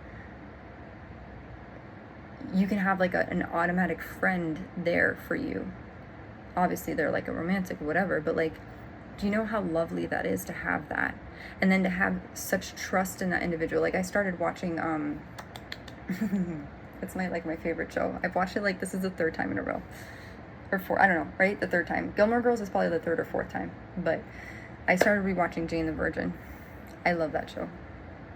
It takes place in Miami, but like the character, I resonate with the character very much of Jane Villanueva, because her story kind of, except I didn't get artificially inseminated with like a child, so that's a little bit different. But like, she the what's his face, Michael Cordero, which is so sad. I was very much Team Raphael when the whole show started, and then I was like, you know what, I kind of shifted gears and I'm Team Michael now, because I'm like, I don't know, if you watch it and you're like, he's like, for the men out there, if you want to know what like a real man acts like, a gentleman, watch Jane the Virgin and watch the character of Michael, who's played by Brett Dyer, who's, I think, hilarious, and he does awesome impressions of people. And Gina Rodriguez did a great job. Justin Baldoni did a great job. Yael Grablis, who plays Petra, she did a fantastic job. Everyone did a fantastic job. The guy who played Rogelio, Xiomara, everyone. But Michael Cordero has always, that character, I go, that's the kind of like, that's who I say I would model like a good, like, because he's very, and he's not a wuss. He plays, his occupation is a police officer, which is interesting because police officers are supposed to be very like brave or whatever. But the character of Michael is, he's actually with Jane, he's a very sensitive soul. Like, he's very like doting and caring. He supports her completely. Like, I'm talking like, because she's a writer, like she likes to do writing, and then she does teaching and education on the side. While doing that, and like with kids, and then she migrates, I think, to high school kids or middle school kids. But that character, he's very like, in his job, he's very like focused, like you can't fuck with him. But then like when he's with her, he's like this gentlemanly, friendly, fun, caring, like teddy bear of a person. And I always tell myself, I'm like, Ashley, if you don't, and I know it's a fictitious character, but I go, that's what you need to like model the character traits, because if they don't have, because he, in the show, the way they meet, I think it was her 21st birthday, and there was a call that it was too loud, and then he comes and he meets her and whatever. So it was really cute. And then they basically develop a friendship, and and also, to the men out there, just so you listen, he doesn't pressure her. They make out, they do everything basically, I think, except sex, but he doesn't ever pressure her to like hook up with him. And he's very respectful of her family and the family dynamics. And I think when he asks when he wants to marry her, I think he asked the dad, Rogelio, I'm not sure. But my point is that was like, that's to me what a traditional relationship is like modeled after. The other guy, Raphael, he's he was a bit of a playboy, and he's like a very rich, like, hotel owner of the Marbella. Again, it's a fictitious TV show, but it is kind of like loosely based on characters and people and human behavior and whatnot. So, funny, in the show there's actually a whole backstory with a crime thing with a drug lord, but the drug lords were women. Go figure. You would think they're men, but no. These are like ruthless, cunning, conniving women. So, who like murder people and put hits out on people. It's very scary. And they like to live the lavish lifestyle. So, I don't know. Maybe that's someone's story. I don't know. Anyways, but yeah, Raphael was kind of, I'm not going to give away the show or like what happens, but he's more of like the playboy. He actually, I think he gets cancer at one point, but then he like overcomes the cancer, and then he has a new perspective on life because of that, and then he believes in Jane, and like, I forgot how, because she gets artificially inseminated with his sperm by accident by Jane's gynecologist, who's actually Raphael's sister, right? And then so by default, Raphael and Jane become obviously the mother and father of Matteo, and which is my favorite name for a child because it means Matthew, which the name Matthew means gift from God. And then what else happens after that? So yeah, Raphael gets a thing, whatever, and Raphael's with Petra. It's a whole thing, it's a whole story. But I always said that if I ever meet a man, I would hope that he would display the character traits or the characteristics of the character of Michael Cordero, which is funny that he's a police officer because he's so like not police-like. You would think he was like a social worker. Like you would think that Michael would be like a social worker or like a teacher. He would be the perfect teacher, like on like Abbott Elementary, that show. Like he's like that kind of, you would think he'd be like that. Anyways, building trust after betrayal. It's not going to be easy. Not going to be easy at all. I do believe that where you live plays a big part in that, because that's your community, right? Your immediate community and your surroundings play a large impact on your mental health, your well-being, and your physical health. And if you are not in a place where you're more so surviving and not thriving, then that's your indication, hey, then you need to move and you need to get out. And you need to go somewhere where you will thrive. And conveying that to people, especially family members, when you say, hey, I'm not happy here. And I remind people, what's good for you may not be what's the best for me, because we're all different people. And we all have different soul paths. And some people want to stifle people's path, or at least not stifle it, but control it to some degree. And that's not fair. And if you ever unfortunately experience this dynamic of this push-pull, back and forth, hot, cold, love bombing, honeybee, honeypot, whatever you want to call it, honeypotting, honeybee dynamic, it's a very infuriating thing. It's very frustrating because literally 1 minute it's like that Olivia Rodrigo song, it's 1 step forward and 3 steps back on the love of your life until I make you mad. You do something that pisses them off, they retract and step back, or they say something to you in order to keep a grip on you, or they get mad at you for, I don't know, just existing. So trying to build that trust when it's constantly met with resistance or barriers to, right? Like you're trying to, it's like you're trying to, I don't want to say penetrate, that's not a good, how do I explain this? You're trying to make strides and you hit a wall. When there's, how do you say it? Like, how do you explain this well? I'm trying to explain it well. when a connection or friendship, platonic, romantic, or even a family dynamic, when it feels right, there's peace, there's calm, there's support, there's reciprocity, there's empathy, there's compassion, there's no chaos, there's no doubting. The moment someone makes you doubt their intentions, you know that's a red flag. It doesn't feel chaotic, it feels supportive. You don't question their motives, you don't question their intentions. And that's what I mean by the character of the Michael Cordero in the Jane the Virgin show, is that no matter what, his devotion to her, and I don't want to make him seem like this character, this lovesick puppy dog, like, you know, it wasn't like that.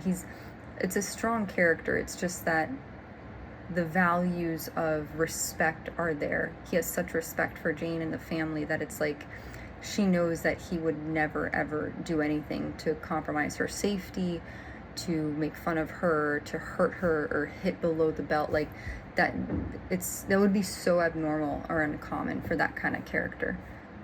And in life, for me, what I've come across is the opposite of, it's been nothing but doubt.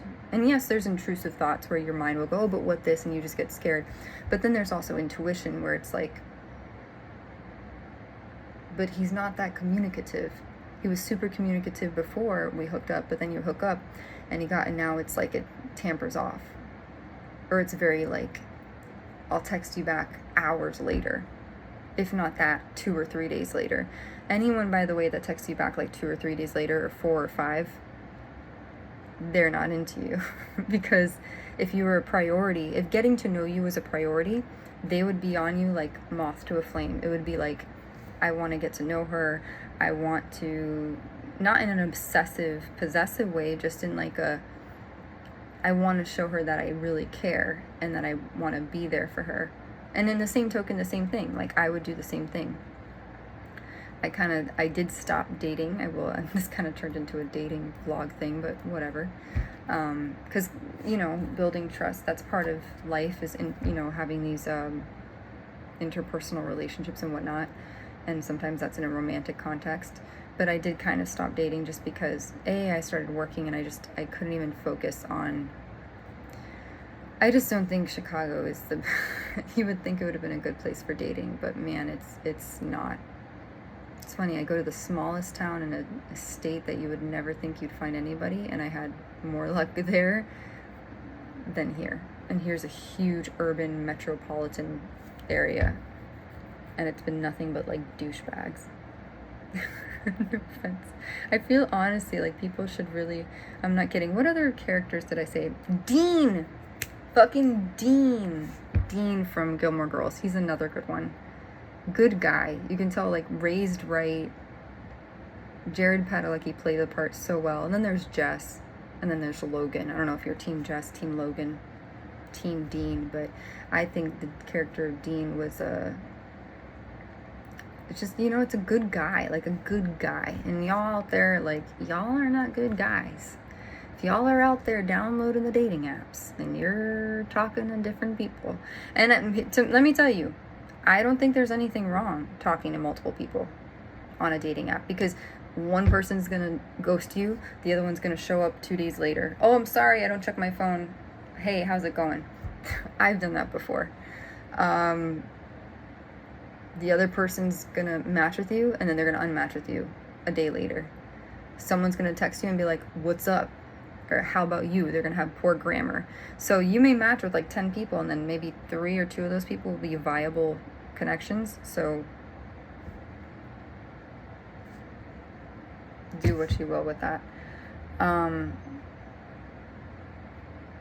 But yeah, I think people need to, like, guys should watch the Gilmore Girls show and watch Dean. That's a good character.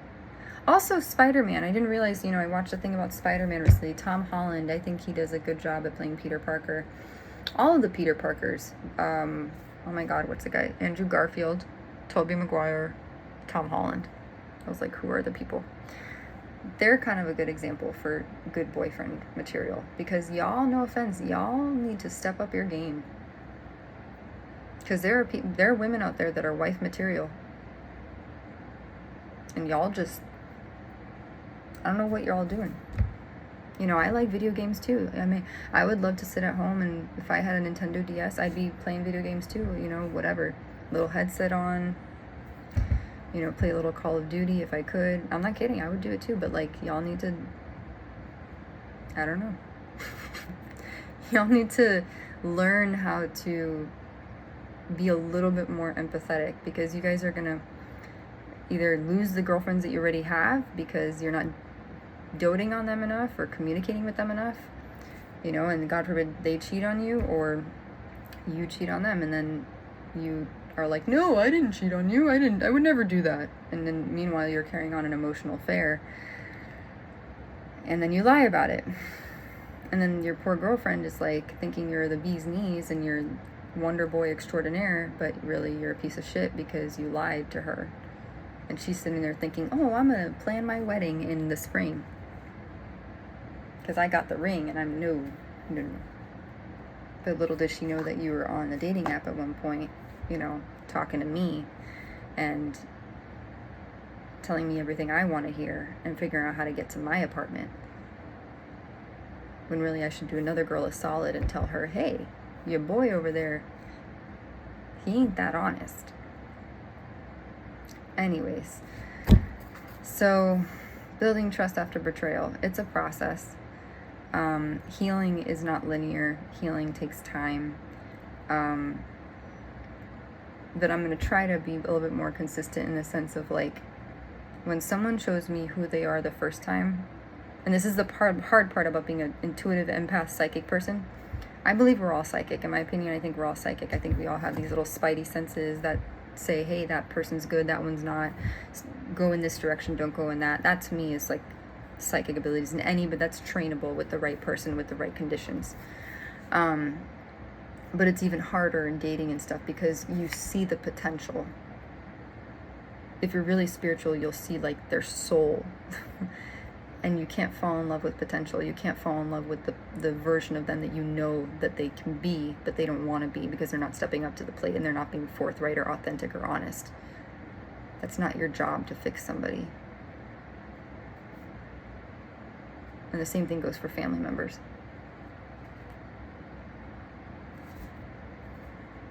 So I'm going to work on that in terms of, and it's going to be hard because you feel lonely sometimes and you're like, how do I get through this?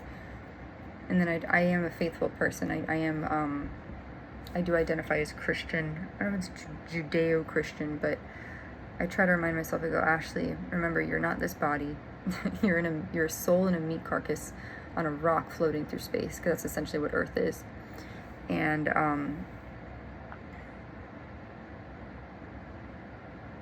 I'm sure there must be some etheric or celestial beings that I can't see, interdimensional beings or something like angels or souls that I can't see with the naked eye, but I can feel. So you're technically not alone, but it's just in the physical world, in the tertiary plane, you may feel that way, and it's going to be hard because when you've been so hurt and betrayed by people, your defenses are going to go up by default, and they're going to try to handle you, and they're going to try to, hurt you or keep tabs on you, and they're going to ghost you because people are going to ghost. And it sucks to be ghosted on. It really does, because it's such a lack of respect. Especially, if you built up some sort of connection with somebody and then they just go, like, that happened to me recently, if you want to talk about dating. And it doesn't even really go with dating. This is more of I was trying to find resources in terms of housing and relocation, and the person just literally went, I haven't heard back from this person, so I'm like, yo no sé qué. Where are the Michael Corderos when you need them? Where's the and he was a detective too. The character of Michael was a detective. So,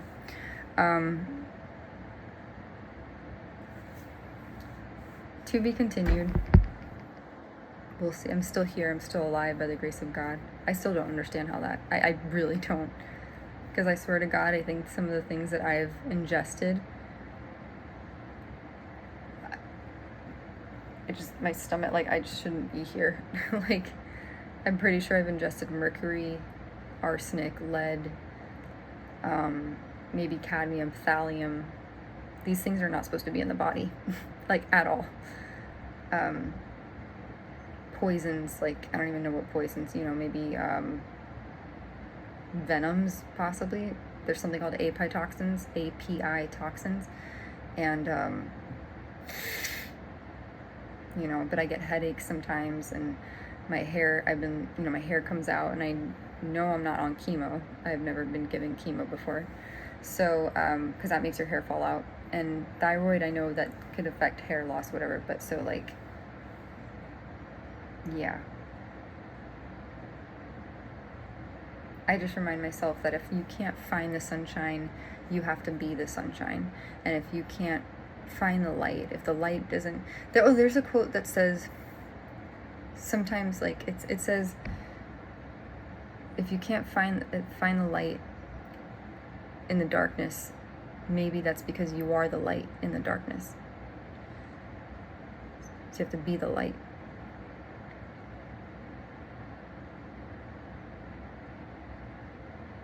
So, yeah. And that's hard kind of to do when you kind of have to do that from scratch, and you have to create positivity from nothing when you feel like there's no hope.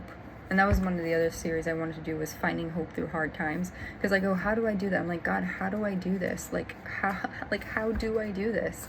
I don't know how to do this. Because I still, to this day, I haven't had no one's told me any answers. No one has knocked on my door. I scrolled through YouTube to see if a hacker was being weird. I got a weird spam email today, and I called the number on the thing and, like, just talk about, and they're like, oh, there was a $500 charge to your card. And I'm like, it doesn't even say what card, so I realized it was a scam.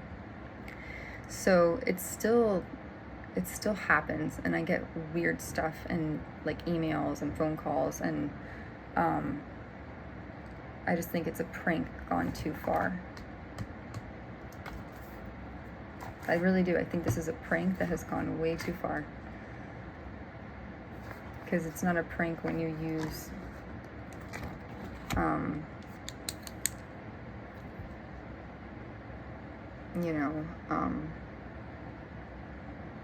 high-tech stuff to try to hurt someone's brain and body. So, even though, and I wholeheartedly recognize that, yes, TV shows are fictitious, but, there's stories, and writers for TV shows and musicians and artists, they wouldn't write poetry or songs if they didn't have some sort of significance in their life, right? Because a lot of artists, they base their music off of things that they experience in their life. That's why do you think Taylor Swift's songs resonate with so many people? It's because we've been there. We've been in her shoes. We've been, like, there was a song, You Belong With Me, right? Like, with, there was that guy, Lucas Till, from the Hannah Montana movie. Oh my God. The guy's so cute. Anyways. I just had a fangirl moment where I was like, I remember I had the biggest crush on that guy. Oh my God. Lucas Till. That was like, anyways. Going back to what I was saying. Where you've seen, like, that happened to me when I was in high school. There was a guy that I was like, oh my God, every day on the freaking metro. Every day. I kid you not. Like, there was this one dude. He had this, like, long hair. And, like, he was super tall. And he didn't even, like, know I existed. But my friend and I would talk about it, and we were like, oh my God. And I think he went to the school for, like, really smart people that was, like, within our school. I never, like, made contact with him, but I crushed on him, like, hardcore. And that was kind of like the premise of what I say, the song, You Belong, like, where you're pining over someone, but they don't notice you, and then they go with someone else, and that whole, like, trope of whatever. I've been there. I've lived that. The Shake It Off song, her Shake It Off song, Shake It Off, I stay out too late, da-da-da-da-da-da-da, that whole thing. I've lived that. I don't remember. I'm sure there's other songs. What other songs are there? I don't know. There's a bunch of songs, whatever. Anyways, as I was saying, yeah. I don't know why I got on the topic of songs and music and movies. Oh, because the storytelling. There's because I said these things are fictitious characters, but at the end of the day, they resonate with us because they're based off of real life to some extent. Screenwriters, movie producers, all those things. They're storytellers, and that's why they speak to us. So, anyways, I'm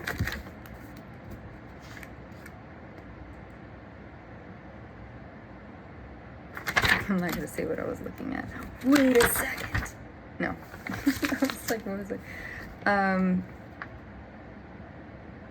I'm hoping that I need a miracle, and I hope that one day I can say, hey, I think that's a therapy thing, also building trust with people. I'm trying to figure out how do I do, like I'm trying to basically be my own therapist and do like an exercise of like, okay, I'm going to go out and I'm going to try to make one friend.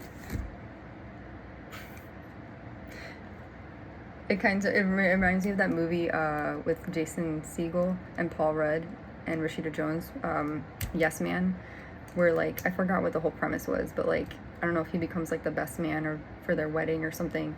And because because Paul Rudd, I don't think has that many friends or something. So like he tries to find a friend, and then Jason Segel, and then they play, if you don't know the band Phish, Phish, where he's like slapping the bass. Like, if you haven't seen that movie, please do yourself a favor and watch that movie. It's a really good movie, actually. And he starts to make friends with Jason Segel's character. And then so the story goes. But it is hard to make friends as an adult, I will be honest. And being targeted too, that's really shitty, because it's like you don't know if the friend is like a real friend or if they're like a honeypot friend or like a staged friend. Because they'll do that. They'll send like the staged friend, and it's so shitty because you're like, it's like, okay, and I'm sorry to do all these movie references, but like that movie 10 Things I Hate About You with Julia Stiles and Heath Ledger. Heath Ledger, may you rest in peace wherever you are. I think Heath Ledger's like the fucking shit.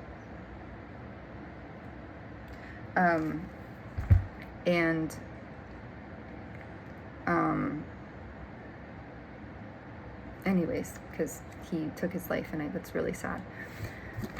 But in that, he takes a bribe, and he gets paid money to ask Kat, the character of Kat, out, played by Julia Stiles, and it's based on Taming of the Shrew. If you haven't seen that, that's a William Shakespeare play. And Lady Catherine is what her name is. So to try to woo Lady Catherine, or Kat, in the movie The Modern Day Times, he like does everything with, like, he dotes on her, he treats her like super well. They go do paintball together, because Kat's like a really, like, almost like a feminist avant-garde kind of person, and and he does win her over, but then he ends up falling in love with her. So like, but then she finds out that it was all like a bet and a bribe, and she's like, no, you lied to me and whatever, and then she confesses her feelings, and he's like, oh, I like you too. And then he, like, I forgot what he does. I think he gets her a guitar, if I'm not mistaken. I think it's a good 90s romantic comedy, but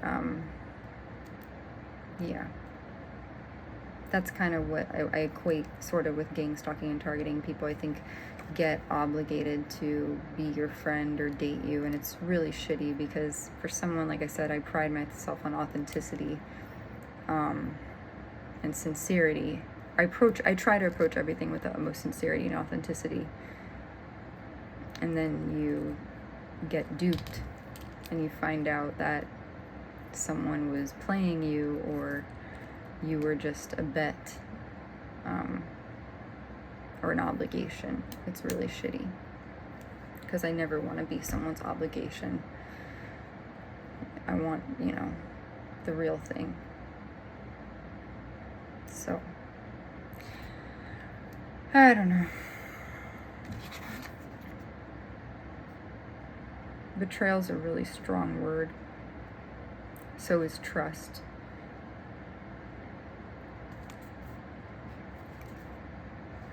And I guess sometimes you just, I don't know, I've expected that people will treat you the way you treat them. You know, do unto others as you would have done unto yourself, kind of thing. And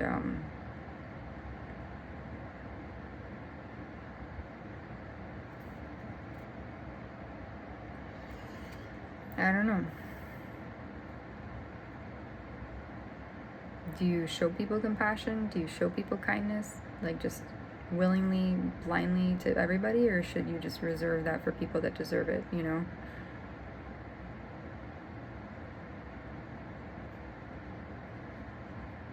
I don't know. We'll see. That's going to be an interesting thing. You know, self-development and building your character whilst you're going through adversity or difficulties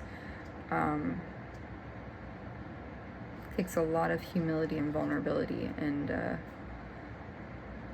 especially when you feel like you know people, you go at it alone, because it's not like I can go to the police, because sometimes I feel like the police are in on it, you know, or they bully people. So it's hard, because not everyone is a Michael Cordero. Like from Jane the Virgin, not everyone's a Michael Cordero. Not everyone's a Dean, because, you know, law enforcement's a male-dominated field. So these guys with the bulletproof vests and all that, some have a heart, and some have an ego.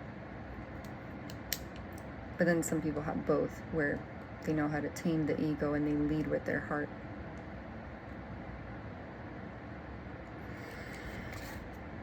So we'll see. It's a work in progress. In terms of being poisoned and all that stuff or whatever, I pray every day, and I try to sleep it off if I do get sick or I feel funny. Because the thing is, heavy metals sit in your bones and your muscle fascia, like your tissue, in your blood, and, you know, it can really do a lot of damage to you. So I'm just hoping and praying that, like, and the thing is too, it costs a lot of money to get tested for all this stuff. It's like $200-$300 to get tested for like heavy metals repeatedly. And even so, even if I found out like, oh, I was this and this, the people doing it could still continue it. So it's like, it's kind of like, yeah, I'd have the evidence, but, you know, what is that going to really do for you? That's why I was like, I need people to take action against it and do what's right, but I don't know if they'll do that. So, day by day, paso y paso, step by step, little by little, un petit peu. No, that means a little bit. How do you say little by little? Più de più? Little bit. I was trying to do it in all the different languages. Have I considered going to another country? Yeah, I have. But it's not that easy. And to be honest, I think gangstalking is worldwide, so it's like, it feels futile. And I never want to move somewhere as just like as an escape, you know, like as a means to an end, like, oh, America, this was so horrible. Like, who's to say that it wouldn't happen in Ireland? Who's to say it wouldn't happen in Germany? Who's to say it wouldn't happen in the Netherlands or Denmark? I watched a video where there was a woman who said that she was being gang-stalked in Denmark, and someone legit went to her neighborhood, put a gun in the air, shot the gun in the air, just to intimidate her. And I was like, she captured it on film, like, at night, and I was like, that's frightening. And that's Denmark. So I just think that things need to be dealt with accordingly, like, and nipped in the butt wherever it is that you live. Because escaping the problem, it'll follow you. Like, let's say if I decide to go to Greece, it'll follow me there. You don't think there's cyber hackers in Greece? Oh, forget about it. Turkey, France, Germany, England. Those are very well-developed countries. And when you have a well-developed country, you have a well-developed coalitions and well-developed, with government programs and whatever. So I really don't think it would, it wouldn't behoove me, to pack up everything. I mean, maybe, yeah, their laws are maybe a little bit different when it comes to cyber laws, but, I think, when it comes down to it, it's like, it's just, there's a lot that goes into that logistically. You have to get like a visa, you have to, there's a lot that goes into it.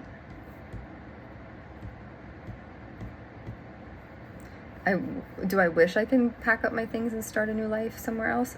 Fuck yeah. Would that help in terms of just like building trust again with people? Yeah, but it also in part depends on the government of the place that you move to, right? You have to know their laws. Gangstalking, I do think, is far-reaching. I was going to say Reese. I don't know why I almost said Reese. It's not that easy.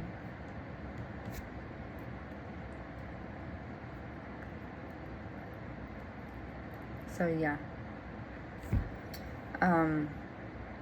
And if I think it was trafficking here, imagine if I go somewhere else as a single female alone with my dog. Like, I could just picture it being like, the movie Argyle with Bryce Dallas Howard, where she's sitting across from this guy and he's reading a book and he's like, oh, whatever. And she's like, what line of work are you in? And he's like, espionage. And he's like, here we go. And then he's like, he gets the little pen and then he fights the guy on the train. I'm like, that's all I need. Is like, I'll be on a train like in Italy and I'll be like, oh, look at the beautiful Tuscany pastures. And then just, some crazy shit happens. I don't know if that would happen, but like, I don't know.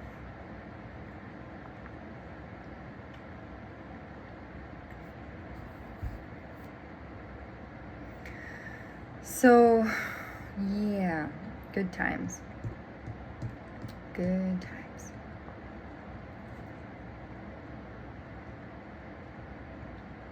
I do hope that things will get better. Unfortunately, and that's another thing, building trust, is that like even recently, like a few months ago, I started to build trust with someone and then he got mad at me when I said, I was planning on maybe relocating somewhere to like another state, and then I ultimately decided to get like against doing that, and then he got mad at that I said no, and then he kind of lashed out via email, and then I hurt his feelings, and I felt bad about it, and then there were some choice words that he had for me, and then I blocked him, and then now I was like, I wanted to try to make amends with him, and but I don't have his like contact info or whatever. So again, this is where I say it's hard building trust after betrayal, because you try and you put yourself out there and then you get hurt, and you think people, and then you find out like if they didn't get their way or something like that, they respond or react in a way that you didn't expect, and then you end up friendless again. So, and then you have to watch out for the people that try to become your friend but that's because they're obligated to do so, not because they really want to. It's a very strange phenomenon, the whole thing.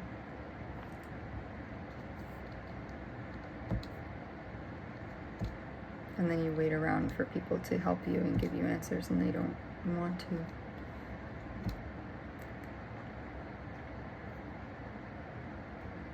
And that's when they try to discredit you as being mentally ill or whatever, borderline this and that, and none of that's true. It's just trauma and fear of being bullied and bruised and abused. So I hope my situation gives someone else maybe some insight and clarity into theirs, and maybe my story will be your survival guide. This was my second video, or episode 2 of Building Trust After Betrayal. Any progress that was made? more self-awareness, I think. I will say I'm becoming a little bit more self-aware of, I don't know if it's toxic patterns, maladaptive behaviors, or coping styles, boundary setting, and that's good stuff. Any step in the direction of improvement, self-improvement, I think is good. And you have to be able to love yourself and trust yourself first, I think, before any of the other stuff comes. Because you have to be able to trust yourself to say, hey, if I'm presented with a situation, I have to trust myself enough that I'm going to say no to whatever it is, if it goes against my morals and my values and beliefs. So if you can stay steadfast within that, and you practice that over and over again, and it becomes a habit, then maybe the building trust with other individuals will come after that.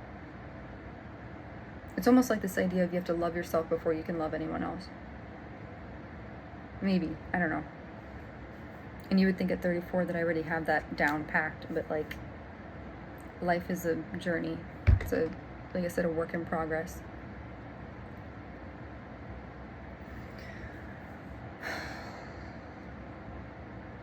So we shall see. But maybe my journey and my story will help keep you, to propel you to move forward if you're going through something hard.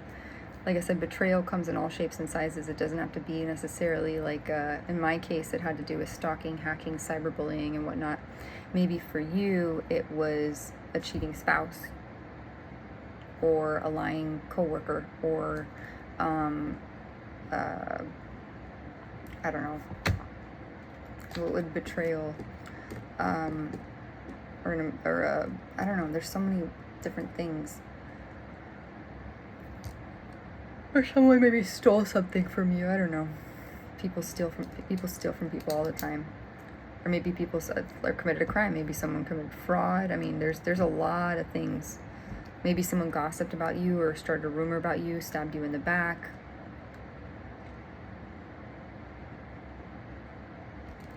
Maybe someone tried to frame you. There's a lot of different things. But either way, I hope that, you'll see that there's hope. Will you feel alone? Yeah, because you won't trust anybody. And that's the point of this. I said building trust after betrayal. How do you do that?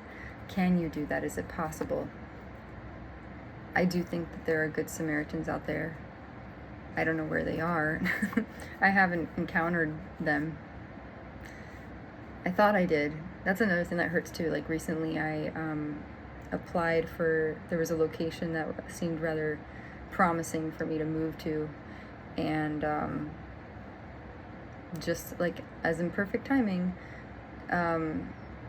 it said it was available, and then kind of one day to the next, right? It's so funny, right after I write them and I'm conferring with these people about possibly moving there, they said, oh no, it got booked up last night, or last minute, and so it wasn't going to be available till October. And I'm like, damn it. But then I tell myself, I go, Ashley, if something was meant to be for you, the doors would open for you. Like, what's meant to be will find you. So if something is closed, if the door gets closed on you, then that means that that place wouldn't have been a good fit for you for whatever reason.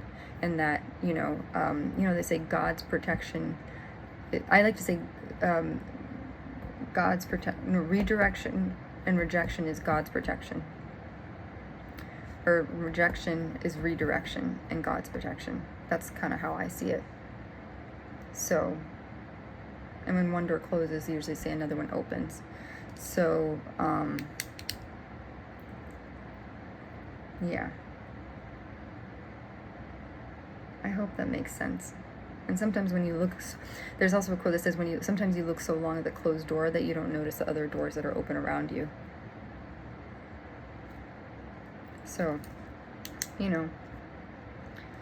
it's going to take time to build trust with people, and people are going to hurt you. They're going to trick you. Actually, I'm going to walk and talk at the same time. I'm trying not to show the bottom part. my bottoms, I'm not decent enough to show the bottom part of my body. But I did write this not little blurb.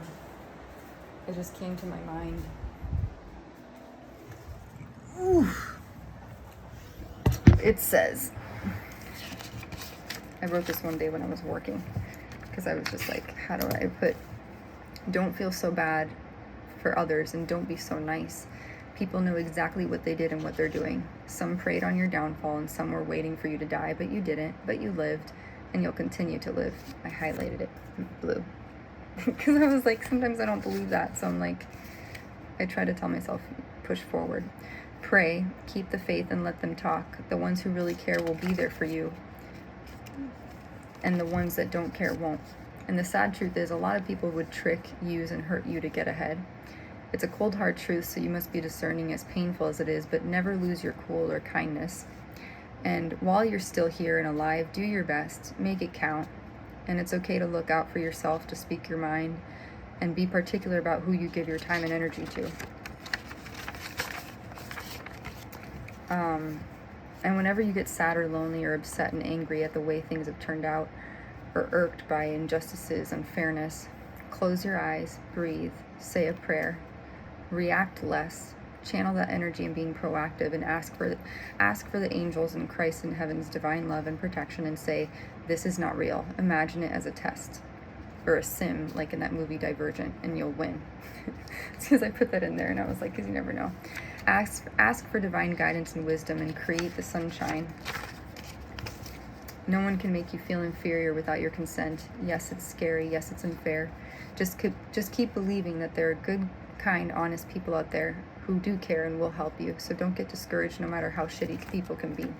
And remember, you did nothing wrong. You show up, be yourself, be real, be authentic, share how you feel honestly and openly. And if people try to hurt you, poison you, and others stand by and idly watch that happen, then you have to be smart and make some hard decisions that may upset others, but ultimately save yours and Bonnie's life. Bonnie's my dog, if you don't know. I make little videos about her, like little short reels. You are not a freak because you survived and survive. Just keep going and do your best. Don't let them play with your mind. Make your mind a fortress. You can do it. Don't overthink things, and what you may think is gangstalking may actually be regular life or have absolutely nothing to do with gangstalking. But also don't get so caught up that you become too trusting of others. So it's learning basically how to walk this fine tightrope, or this balance of, not being like so pessimistic or defensive that you don't trust anybody, but also just kind of walking life by being more discerning, I guess. That's the best way to go about it. Because if you don't trust anybody, then you may never let anyone in. And if you're constantly thinking that everyone's out to get you, then they will be out to get you. But at the same time, if you're too trusting, they could hurt you. Because there are a lot of people who will be fake and who will try to reel you in and say everything that you want to hear because, maybe they're obligated to do so. Because like I said, in targeting and gangstalking world, there are people who are legit assigned, like you'd be assigned someone and then you'd have a handler, and then that person would be like your honeypot handler, and then they would keep tabs on you, basically is how it works. Which is sucky. It's really shitty. And no one wants to be handled. You want to be respected and valued. I'm sorry, my lips are really chapped. So, yeah.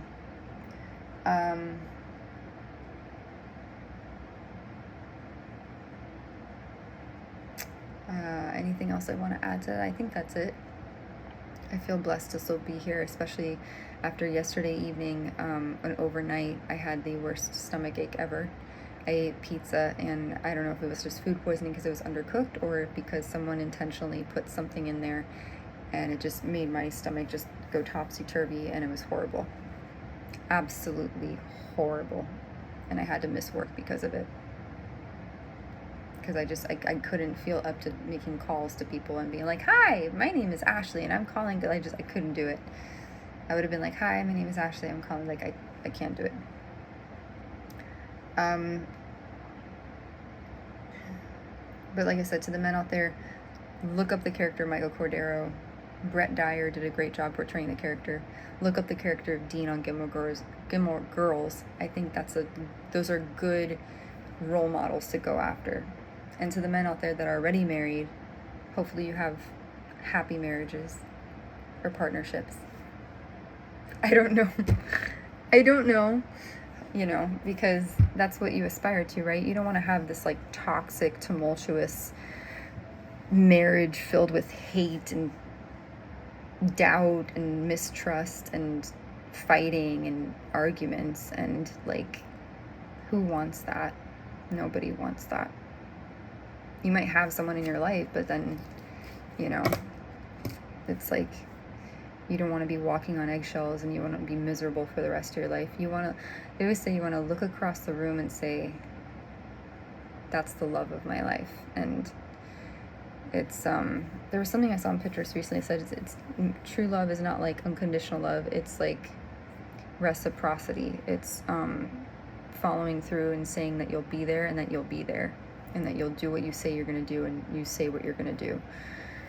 So I hope people's relationships are like that. If they're not, there's a wonderful thing called marriage counseling, or just counseling in general, or just therapy for yourself, by yourself. Because sometimes when you get to know yourself a little bit better, you start to realize, hey, my communication style could use some work. Or, hey, I need to work on my mental health, and I need to be more present. Or, hey, I need to be a little bit more empathetic towards people, and not so think of me all the time, and maybe focus on other people and how I can help meet their needs, and like have better conversations, because there's a lot of people that, like men especially, that their conversation skills are so shitty, and they're like, they don't ask you any questions, they just like, I don't know, it's just shitty.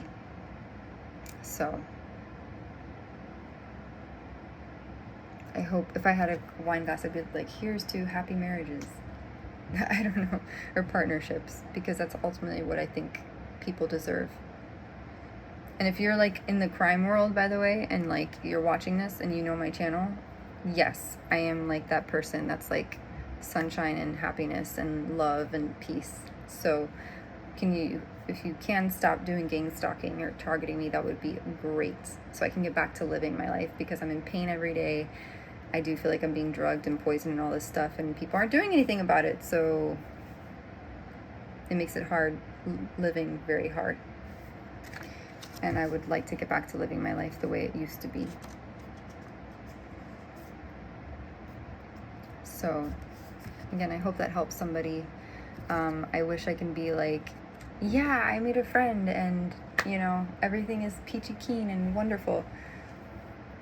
This honestly feels like hell. I feel like I was dropped in the depths of hell, and like, God's like, figure it out, do some organizational restructuring, move some people around, give them a boot. And I'm like, this is too much for me, God. I can't. You threw me in the lion's den. But then again, isn't there like a Bible story where like Daniel gets thrown into the lion's den, but then the lions don't eat him?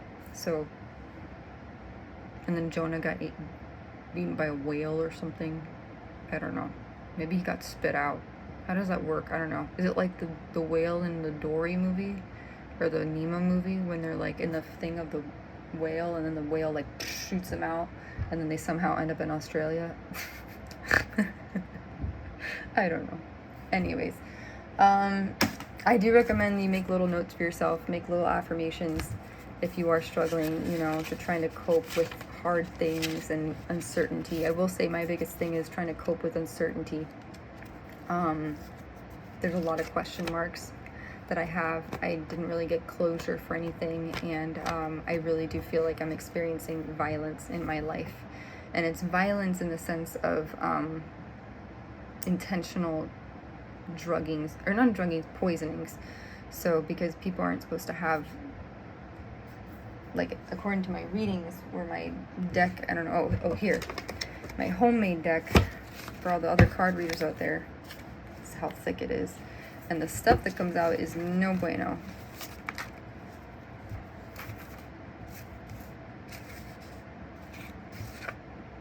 See, crime-related gangstalking. And it even says there's some religious groups behind it. Go figure. I never saw that coming in a million years. Oh, and human sacrifice. Human sacrifice, like Lamb of God, cult religious sacrifice. That's what comes out.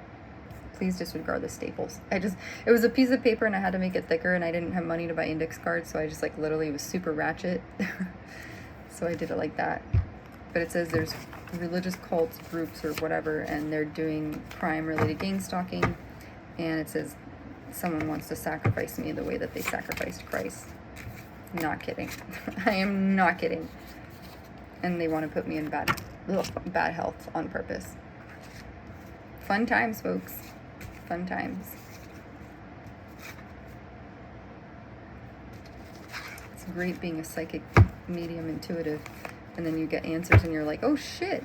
You're like, oh wow, there really is bad stuff. And then you're like, okay, so where are the Michael Corderos and the Deans when you need them? Caution.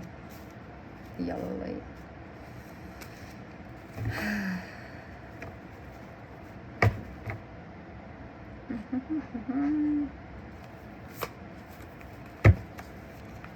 So we'll see. Oh, okay, this is what I mean. Ready? You want to see what it says? You want to see? This is what came out. 4th time.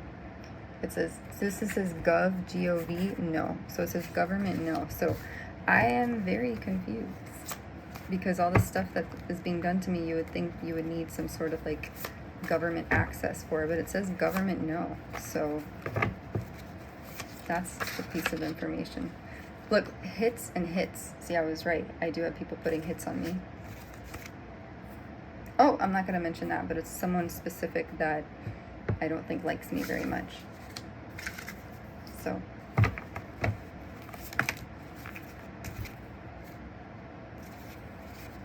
But at least I don't have sepsis. I literally put on a card, do I have sepsis? And it says no. Get tested. Mercury. See, root cause. Mercury, arsenic, thallium, silver, copper, zinc, lead, nickel. I'm allergic to nickel, by the way. Cyanide, aluminum. So that says that, and it says root cause. That's why I'm all this stuff.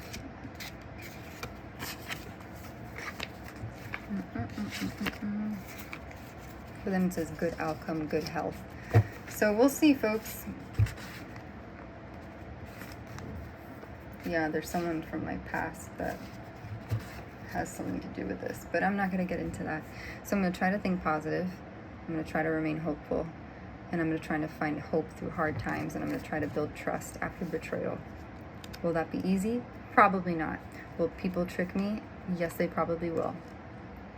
But I try to hold on to hope and cultivate, and I tell myself, well, what is it that I want to manifest? What kind of individual or people? And I tell myself, if I exist, then surely there are other people like me that exist in the world. It just may take a little bit of time to find them. And if people want to be mean and petty, and to the people out there that are adults, and that you think it's funny to make fun of someone, and to bully someone, and to do psychological warfare, I hope your soul can know what it feels like to be truly loved. Because if you were truly loved and you loved yourself, you wouldn't find the time, or you wouldn't want to pick on someone. Does that make sense? Because when I wake up in the morning, I don't go, who can I pick on today? Who can I make feel worthless? Who can I make feel inferior and scared and intimidate them? I don't think that in the morning.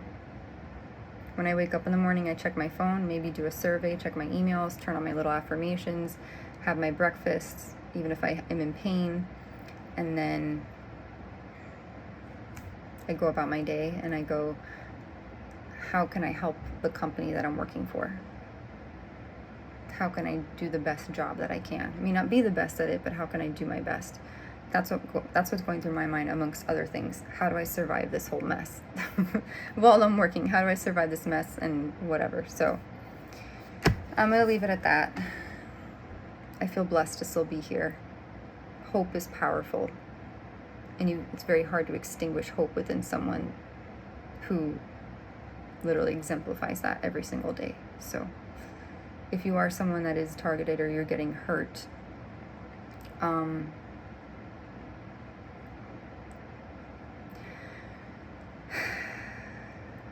it's hard.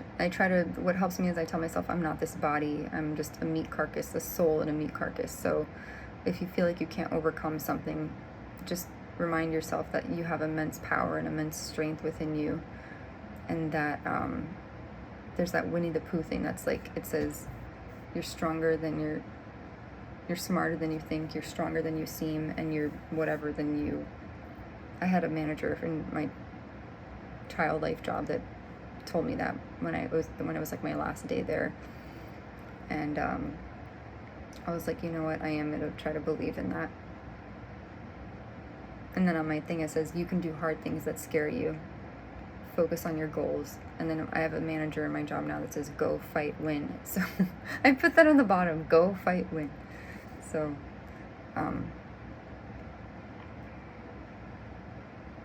yeah.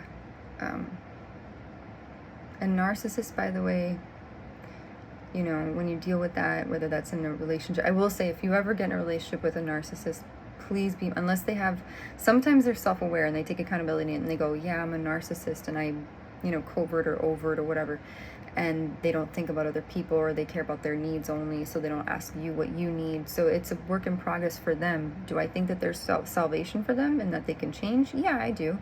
I think step by step, you have to, number one, be willing to accept that you go, okay, there's something I need to work on. And if you do that, if you take the steps to be proactive to fix it, I totally think it's possible to overcome that.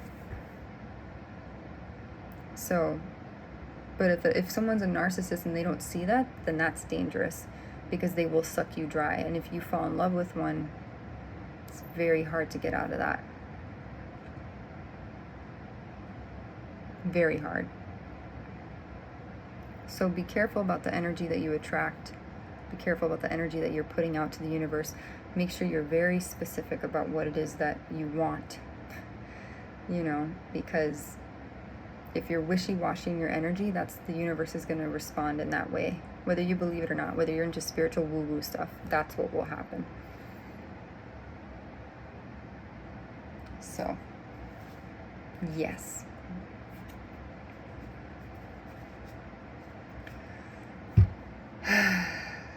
But prayers are much appreciated. Heavy metals are a bitch to try to get through. They hurt your stomach a lot. Thallium is no fun because it makes your hair fall out. Mercury hurts your stomach.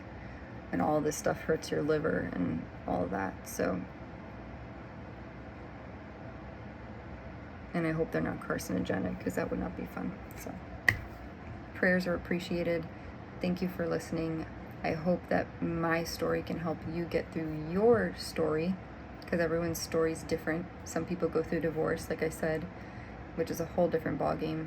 I can't imagine falling in love with someone, marrying them, and then they cheat on you, or they abuse you, or physically, like domestically hurt you, or maybe not physically hurt you, but engage in some sort of domestic violence, abuse, whether it's verbal, non-verbal, sexual, whatever. Some people go through loss, you know, actual physical loss with a family member or a pet or something, or have a miscarriage, a stillborn child. Some people go through cancer. They lose their house. Some people lose their home. Some people separate from their families. We're all going through something. They lose their job.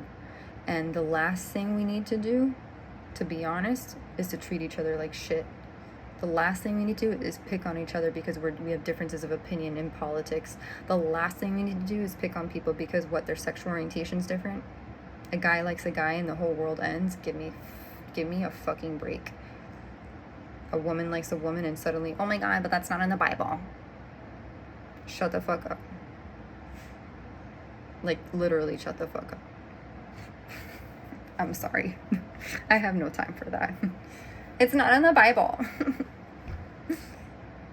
Yeah, and you're a discriminative piece of crap.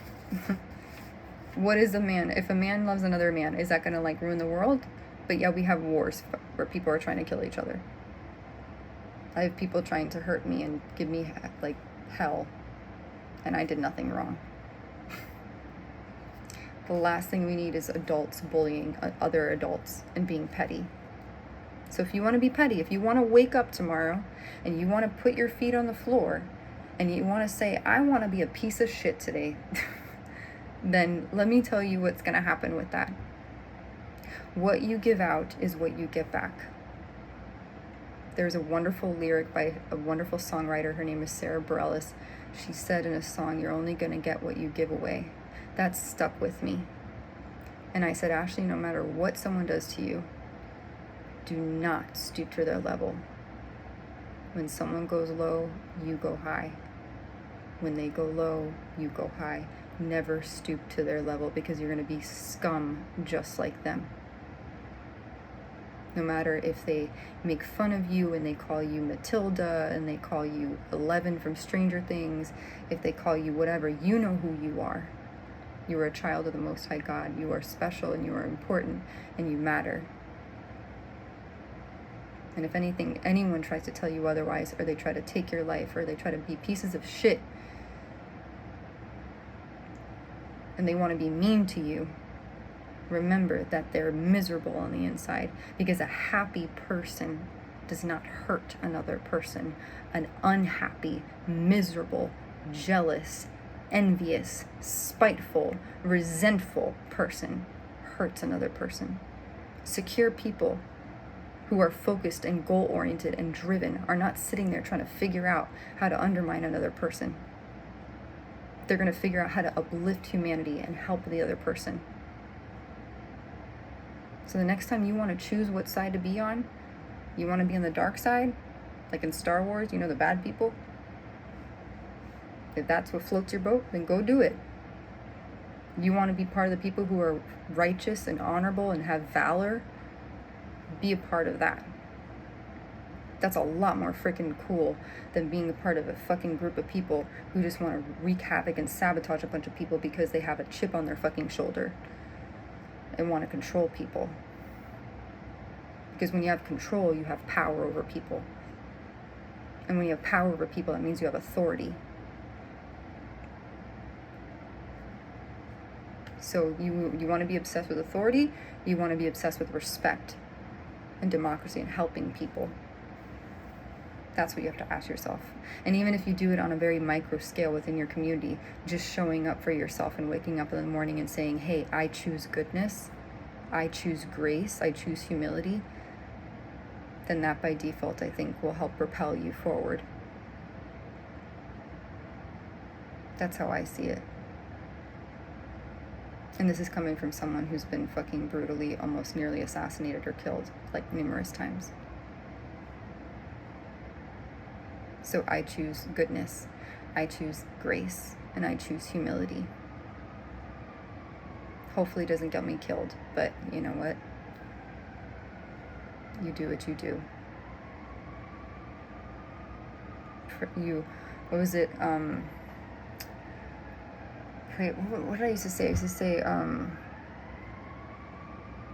prepare for the worst, hope for the best. That's what I used to say. Prepare for the worst, hope for the best. Meaning you're prepared for a bad outcome, or maybe for something, so you're not hurt if things don't go the way you intended or wanted them to, but you're hopeful that they will turn out the way that you hoped that they would. Prepare for the worst, hope for the best, and you won't get disappointed. And don't expect everyone to be like you, because they probably won't be. And people are very self-serving, hedonistic creatures by nature. So if someone could throw you under the bus and smile at you at the same time, they probably would, unfortunately. They'll hand you flowers, meanwhile they have a knife in their back waiting to stab you in the back. So be careful who you accept flowers from, because those flowers may come with something else. So it's going to take time to build trust with people. It may take years. It may take 5 to 10 years for me to fully feel safe one day and fully let go. But I'm willing to go through that process. Hopefully I won't be blind or paralyzed by then, because with all the heavy metals that are in my body, I don't even know if I'll be able to keep my memory. Because that's what happens. Your memory starts to go. Your liver may start to go. Your kidney, all that stuff. So... And if you don't have honest doctors to help you through it, then you're really in a pickle. So I have to pray that one day I meet honest doctors and honest people and honest friends. So thank you for listening. I hope my words and my story can help somebody. And prayer is powerful. And if you're not really religious, but spiritual, just look at it like putting a bunch of positive thoughts together and then wishing someone well and sending them, like, it's like sending a spiritual greeting card. Instead of like writing a card to someone, you're like closing your eyes and you're wishing positive goodness upon somebody, and healing and prosperity and safety, because that's what I tell myself: healing, safety, prosperity. So I hope that helps somebody. Thank you for listening, and God bless.